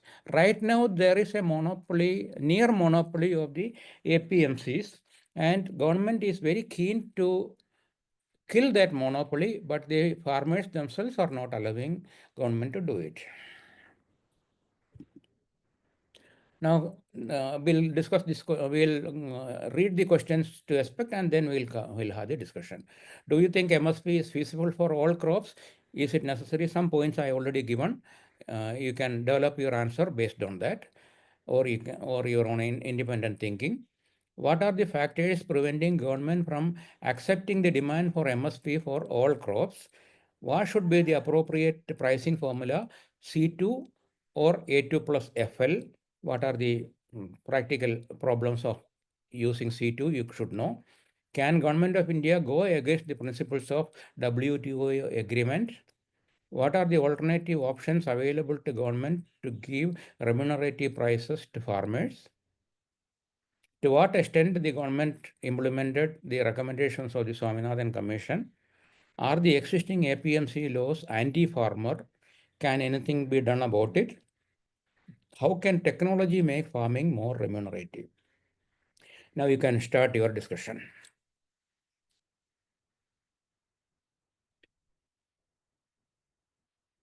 Gayatri, yes. So earlier I was a big supporter of legalization of MSP, but now I don't. There are two primary concerns which are very beautifully highlighted. First is the fiscal burden. That is the 16 to 18 lakh crore rupees that would be required for legalization of MSP. And after that, even we do not have an assurance that would it benefit the small and marginal farmers, which are not able to realize the total income which they should. And second thing is, sir, that legalization of MSP in the long run can turn out to be anti-farmer. Rather than supporting, there are two conditions. If there is a bumper produce, then the market prices would fall below MSPs and private sector would not come into the picture to procure the produce. So first is this, and second is if there is a shortage of produce and market conditions are remunerative for more prices of the farmers produce, but MSP would set a floor. So that would not allow the prices of the farm produce to hike very much, which ultimately they are required to gain from that. And third is the export avenues would also be closed because it is in disagreement with agreement of agriculture. Okay, good points raised by Gayatri. And Ritika, please. Yes, sir. I agree with Gayatri to a large extent, and I also believe that legalization of MSPs is actually creating a vicious cycle for farmer poverty itself. Like since 1970, since we have provided MSP, at that time it was necessary because we wanted to incentivize the farmers of Punjab and Haryana towards the paddy and wheat. But now that has become a self-sustaining trap for themselves. In order, we need to move towards, sir, firstly, more demand-centric, high-value crops because the proximity to Delhi NCR region will naturally provide the farmers with more remunerative prices if they shift towards horticultural crops. So secondly, reform of APMC markets in order to make competitive procurement from the private sector. And sir, thirdly, we need to move towards long-term agricultural market extension facilities, especially with respect to warehousing and cold storages, so that farmers can sell their produce at more opportune times. But sir, I feel that we need to approach this whole issue with a lot of sensitivity, because farmer are threatened because the economic livelihood is under stress. So we need to approach it with a sensitivity and empathy rather than cold indifference or violence, in my opinion. Okay, good. Angel Avasti. So I believe from farmers' point of view, MSP for all crops is a very good idea. However, so it like everyone said that it has financial constraint. But looking from the farmers' point of view, they have right as per the data, income is around 10,000 to 12,000 per month. But so I want to say that instead of legalizing MSP for all crops, we haven't reached to that point that we have utilized the existing infrastructure to the optimum extent. So our focus first should be to use the existing system or make the existing system such that the required crops in which MSP is available, it should reach to the farmer at the very first level. Then the second debate should start that whether we should legalize it, the MSP or not. So. Okay, good. Harish? Harish, please. Yes, sir. Sir, first, I will go against the MSP for all crops because we are producing almost more than 300 million tons of food grains in a year, and procuring and storing that will be a problem. And Not only only food when we talk about crops, we are not discussing only food crops. no, Other sir. crops also. Yes, sir. I'm saying just even the just food grains are. I mean, we are producing almost more than 300 million tons, and horticulture crops more than that. So storing them and procuring them and storing them will be a difficult task because each year almost 10 to 20% of grains are being wasted in Food Corporation of India godowns. And the second is the procuring of MSP. I mean, all crops based on MSP automatically increases the consumer prices. So consumers, especially the poor consumers with the rising cost of income, will be at stake. And at the same time, only we will be promoting only these 23 crops. What about the horticulture crops? They may be neglected, so automatically there will be nutrition. We'll have energy surplus, but nutritionally deficient crops. And the other thing is, always, we are focusing only on the cereal based, even in the MSP also, but pulses are on the lower side, and even the oil seeds too. So it will going to negatively impact, and at the same time we will be at the WTO dispute settlement board. I mean, many countries are ready to draw us to the dispute settlement board. That will also be a problem for India to manage. Okay, thank you. Raj? Raj has already been. No, sir. So my point of view is that even if we legalize MSP for all crops, the coverage would be limited to only a few regions of India, which has already led to a skewed distribution of the profit or income for the farmers across the country. Also, sir, if we look at it from the environmental perspective, giving MSP for all crops might not be feasible for us in the sense that we will not be able to incentivize the let's say the millets that we are trying to promote because of the climatic reasons as well. Also, sir, giving the government the space to be present by giving MSP for all crops, we are crowding out the private sector, which will again pose a problem because we are looking forward to modernize our agriculture and bring in the private sector to invest in technology and infrastructure and ensure that agriculture is in line with the needs of the current situation. Okay, okay, good. Prakhar? Yes, sir. Sir, I would like to bring attention to the latest economic survey released. Sir, in the economic survey, it was pointed out that rupee 1 invested in research and development in the field of agriculture leads to a rupee 11 return, which vastly outweighs the amount, which vastly outweighs the return on investment that is given to subsidies like MSP. But sir, this decision should be taken in consultation with the farmers, because most of the farmers that are there on the streets, they fear that they will lose their livelihood. So the decision of bringing attention to the positive benefits, it has to be realized by the farmers themselves. So we should adopt a bottom-up approach that starts from the ground level, and then we should try to move to a broader national policy. Okay, that's good point. PM, what is the PM? Hello, sir. My name is Pranay Mittal. So yes. Okay. Sir, for the first question, we have to think feasibility of MSP from 2 points of view. One is economic feasibility, and second is technical and practical feasibility. See, as discussed already, financial implication of MSP for all crops will be huge on the government burden. So second is practical feasibility, because if we bring all crops under MSP, then we have to have a system of grading and means categorizing of all the crops, because you cannot pay the same price for all the crop. So grading has to be there. So that thing will be having a huge labor and technological implications also.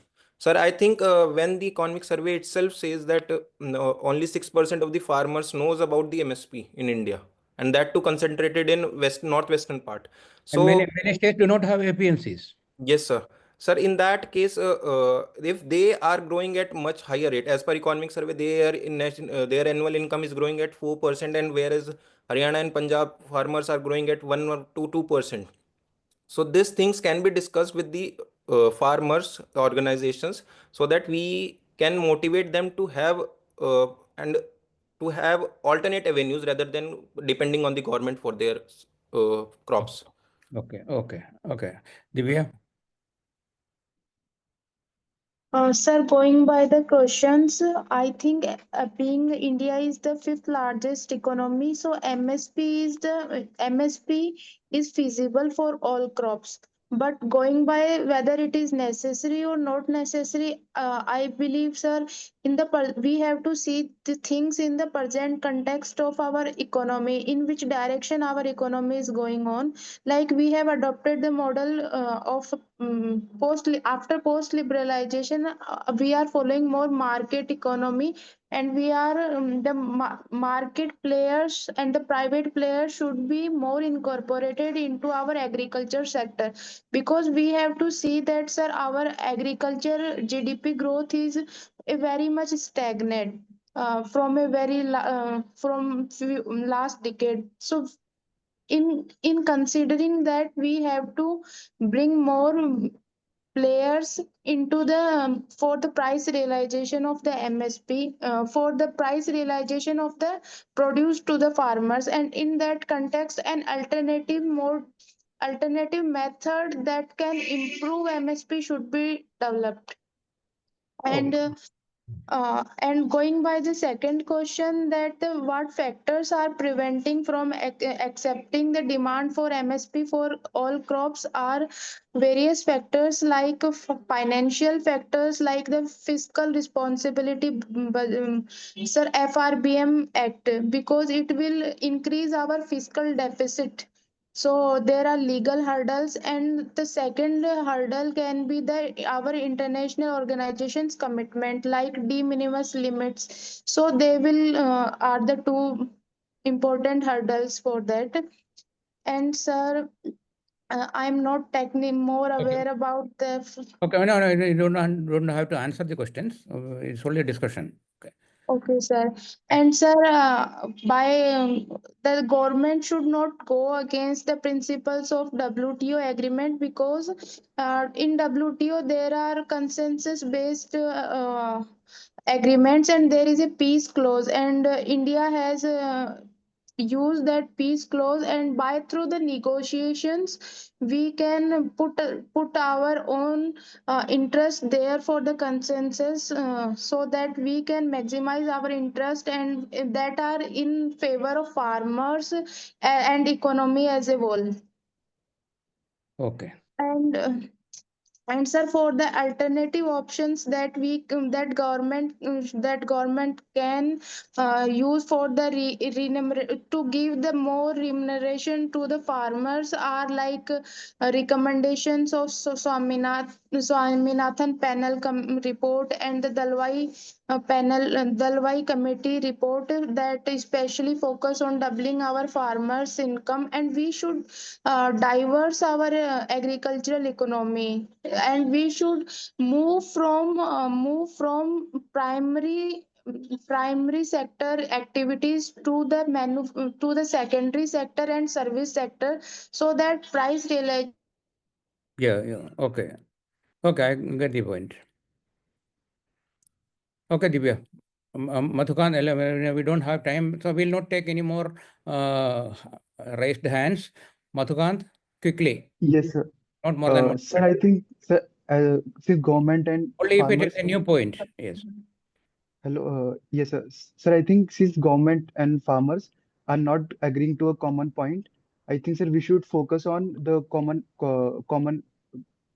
commonalities like building cold storage infrastructure and integrating APMC to ENAM. Sir, when these things happen, as we know, the 50% farmers are anyways selling outside of APMC. After these things are successful, we can slowly take out fruits and vegetable out of the purview of APMC and then build trust among the farmers so that our overall process of removing MSP or rationalizing MSP can be taken forward. Okay. Kanishk? Sir, I want to ask, like, how should we answer question 1 and 4 in the interview? Should we outrightly say that no, MSP is not feasible? I will come to that later. I'll mention that. Okay, Nancy? Last Yes, intervention. sir. Sir, with regard to the alternative options, sir, as mentioned in your slide, that price deficiency payment scheme can be the alternative. So it is currently used in PM Asha also with regard to oil seeds. And sir, what I feel is that we should not promote such like we should not go for legalization of MSP because it will further promote monoculture. Rather, we should go for evergreen revolution as highlighted by MS Swaminathan. And sir, with regard to the technology aspect, sir, government is taking right steps. Just like the digital public infrastructure was introduced, and sir, we can go for smart agriculture. So I feel we should integrate technology rather than going for such alternatives like legalizing MSP and all. Okay, fine. Now I will stop the discussion here. I'll only like to mention we can continue to continue the discussion maybe on a later platform. But let me tell you that what should be your approach. I'm not saying I don't want to say that you should support MSP or go against MSP. Certainly not. MSP. To a large extent, it may be feasible for most crops, but not all crops, but especially fruits and vegetables, there are limitations because they cannot be kept stored for a long period. Fruits may be possible with increasing in the cold storage facilities. We may be able to store the crops or fruits for a longer period, but what will we do with the vegetables? So if we start making MSP legal, then it could create it. There could be some built-in disincentives for certain crops that we must be aware of. Second thing is that the farmer should have a say in where to sell the product and at what price to sell the product. That option should be available to the farmer. In the present condition, that is not available. So legalizing MSP also is not going to solve that problem as long as the stranglehold of the APMCs remain in the system. And APMCs is a phenomenon only in a few states of the country. Most of the states do not have APMCs. So what about the farmers in those areas? Who will assure them the MSP? Who will what is the channel through which MSP is to be provided to them? government does not have a channel. Otherwise, only the state government departments will have to do it. But they are not equipped to do that as on today. So before making MSP legal, the infrastructural facility, creation of infrastructural facilities, creation of institutional facilities have to be looked into. That unless we can make improvements in both these areas, institutional and infrastructural areas, we will not be able to implement MSP for all crops. And in any case, I don't think that there is a demand for MSP for all crops from the farmers. This is a demand from some farmers, not all farmers. And so we had to be very careful in dealing with the situation, that whether the central government should dance to the tunes of a few farmers, or whether it should consider the welfare of the entire farming community as a whole in India. So these are the issues which you will have to think about and come up with your answers. Don't worry about the correctness of your answer or the acceptability of your answer. That is not at all material. What is important is the stand you take and how far you are able to support your stand. If you say that MSP is not feasible, why you think MSP is not feasible? If you support that argument, your answer is very good. If you say that MSP should be legalized for all crops, then again you will have to support it. Then you should be prepared to accept answer questions, supplementary questions raised by the panel. You should be ready to, if you are ready to answer those questions, then you can support this notion also that MSP should be made compulsory and legalized. So either way, you can answer this question, or in that you should do some basic exercise. Please go through the Economic Survey of India. Please go through the Swaminathan Committee report. You will get answers to all these questions. There won't be any problem at all. Okay. Now we'll go to the last topic, and then we'll finish issue of stubble burning. This is the last topic. We'll spend a few more minutes today on this issue, and then we will stop. I am already mentioned here. I think this has been discussed in various fora. Some of you might have also discussed it. Especially if you are from Delhi, you should be thorough with the issue of stubble burning. Due to inadequate gap between why stubble burning, why farmers resort to stubble burning, you should know that. That is due to inadequate gap between Kharif and Rabi season. The farmers are in a hurry to prepare the land for wheat sowing. They face challenges managing large amounts of paddy straw annually. Many resort to burning due to the lack of timely and affordable alternatives to crop residue management, despite awareness of the environmental consequences. I've been Environment Secretary of my state, Haryana, and I have tried to implement this issue, this stubble burning as a practice, but farmers are all in support of that. I have not met any farmer who says that stubble burning is good. Everybody knows that stubble burning is bad, but they have no alternative. And government has not done adequate, not taken adequate steps to give them alternatives. That is the issue which you should think about. Of course, I have mentioned in my Ready Reckoner more things, so you can go through that also. Crop diversification through a minimum support price and assured purchase of produce for crops other than paddy and wheat. That is diversification to a large extent can solve it, because we have enough of paddy and wheat in our stock. So we need the farmers to diversify. Technological solutions are available for diverting stubble for biomass energy plants, industrial boilers, and paper mills, but government intervention is inadequate. This is the major issue as far as I am concerned. If government can come up with a practical solution to stubble burning, farmers are definitely going to support the government. Farmers are not averse to it. They also suffer pollution. Central sector scheme on crop residue management had been introduced with effect from 2018-19. Under this scheme, Financial assistance at the rate of 50% is provided to the farmers for purchase of cross-procedure management machinery, and at the rate of 80% is provided to cooperative societies, farmer producer organizations, and panchayats for establishment of custom hiring centers. The scheme promotes the usage of machines such as super straw management systems, happy seeder, super seeder, smart seeder, zero till seed cum fertilizer drill,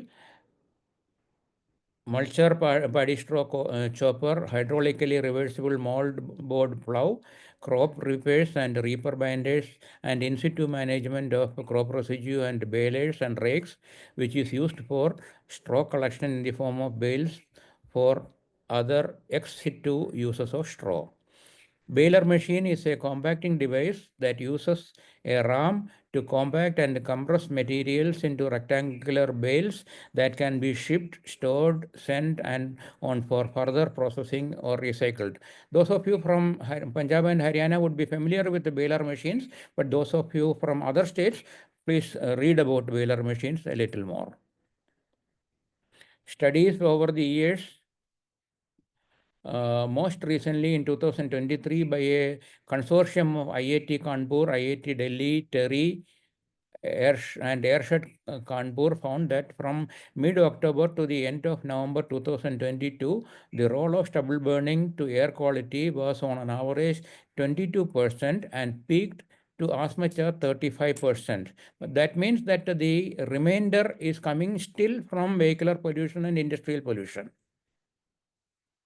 In winter, the mean contribution of secondary inorganic aerosols from the sources within Delhi is 16% and the rest 84% from outside Delhi.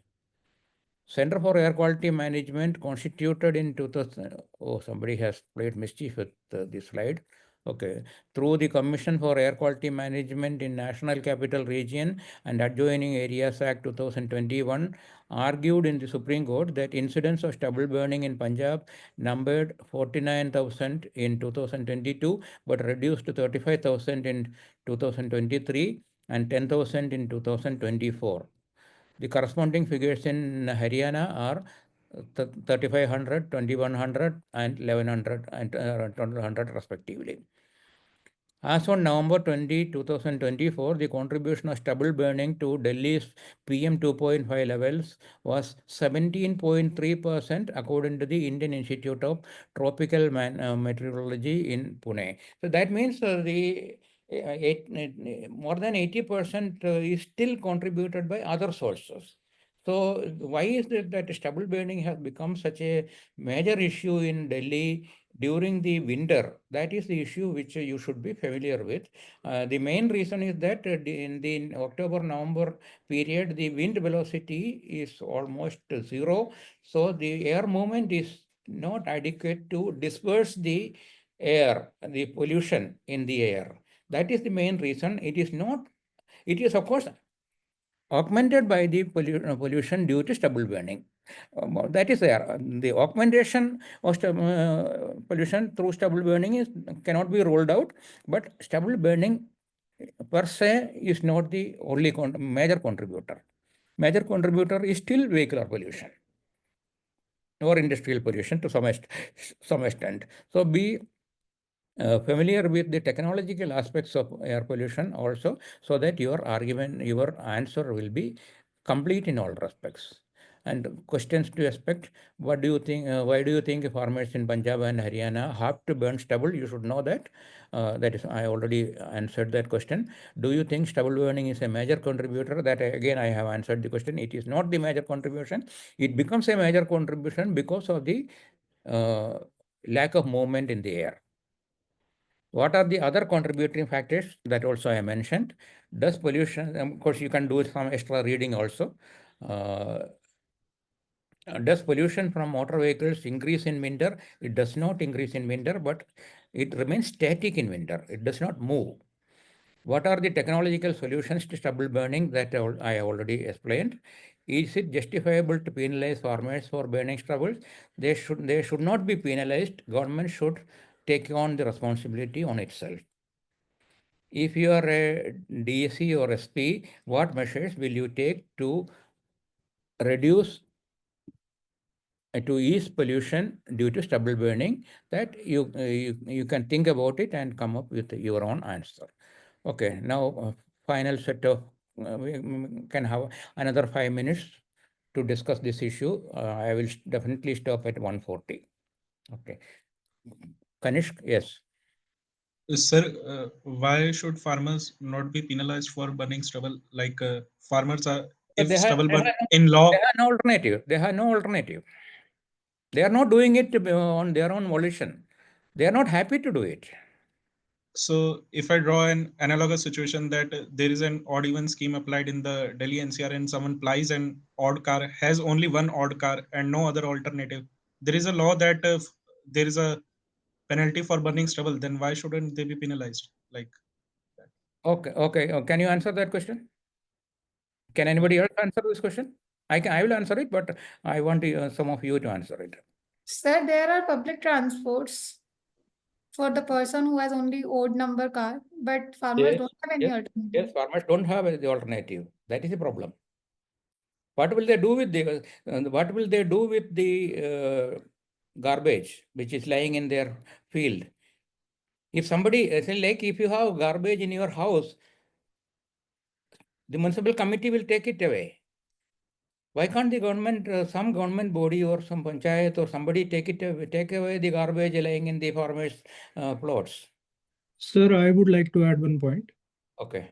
So with the limited income that farmers have, we cannot expect them to invest in such measures where their profit will be reduced. Rather, the government should act as an enabler and provide farmers with the necessary infrastructure to ensure that stubble burning is reduced. I'll add to that one more thing that it's not merely a question of farmers increasing their cost. Actually, government should create some infrastructure in such a way that the farmers get some income from it, from the stubble. The stubble should give them income. Now they are burning it. Sir, there is already a scheme regarding it. As far as I remember, there is a scheme called co-firing scheme, where if the farmers give the stubble to the companies, they will co-fire it along with the other raw materials. So that way they will generate some income. Yeah, that income has to go to the farmer. We must look at it from the farmer's point of view.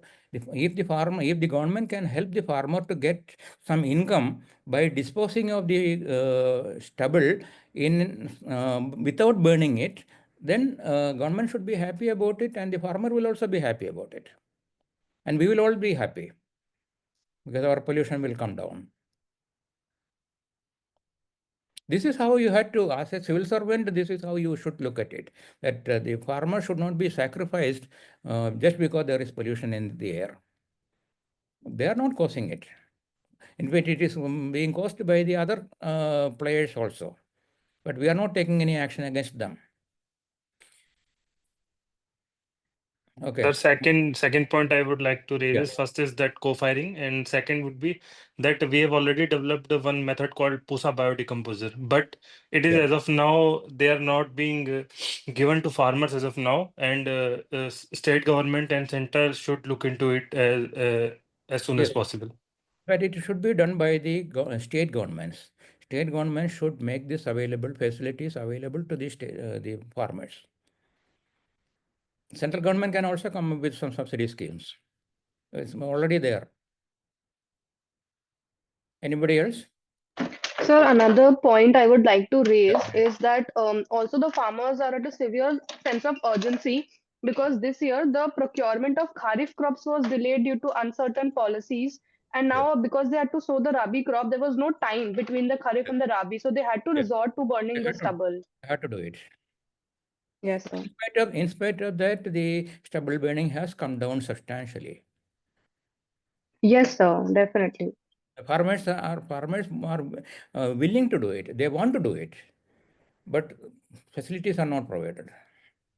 So also, sir, I believe that we cannot expect the farmers to simply do away with the stubble burning issue because this is something that will take time, because we have to provide them with feasible alternatives that can be sustainable in the long term, rather than thinking of solving the problem in the short term itself.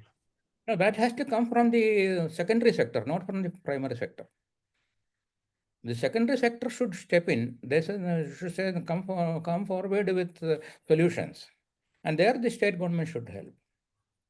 So there was also something like there is a law in Punjab, I think, which prevents early sowing of the rabi crop to decrease the wastage of water, because a lot of water is used for the kharif crop, and then a lot of will be used for rabi. So there needs to be some 15 to 20-day gap that sort of sometimes delays the rabi planting, and that also gives a very short window for the farmers to get rid of the stubble. So is that a factor? To a large extent, the farmers are helpless in that, because the sowing of wheat, it depends on the temperature. How can by a legislation the government cannot change the temperature in November, December? So the farmers have to sow the crop in such a way that it matures on a particular day, particular period when the temperature is suitable. So there is no option available to the farmer there also. Please read something about the cultivation of wheat. You will get enough information. It is dependent purely on the ambient temperature. Otherwise, the crop will not mature. Anybody from farmers' families who can throw light on that? I would like to point out one thing, that it is the farmers who suffer more because of stubble burning, because their irrigation cost, fertilizer cost also increases for the rabi crop sowing. Yes, it is. Sir. Sir. Kanishk. Okay, last observation. Yes, please. Sir, if a cross question arises that if it is not justified to penalize farmers, then if a cross question arises that why are we penalizing them, then how should we answer that? Penalizing whom? The farmers, sir. Like No, we are it not. comes. See, we are not actually. State governments are not penalizing the farmers beyond a certain level. Of course, they keep on telling them that you do it, and if you do it, we will punish you. That it is there because there is a ruling of the Punjab and Haryana High Court. That is why they are doing it. There is an order from the Punjab and Haryana High Court to take action, and the department, Environment Department and the Agriculture Department, they are held answerable to that. That is why they are doing it. But I have myself implemented it. That's why I'm telling you that we are very clear in our mind that farmers cannot do it. So that is why the state government has to do it. We may issue them a notice, we may harass them, we may conduct meetings. So many things can be done. We may hold educating camps to educate the farmers. We may do every such thing, but I don't think there's much of penalization happening. Only to satisfy the judgment of the High Court. Nothing more than that is done. But everybody in government knows that farmers are helpless. Sir, thank you. Okay, then we will stop it here, and we can continue the discussion in our group mode. There again, these questions will come, and then we can have more light on these issues. Okay, thank you very much.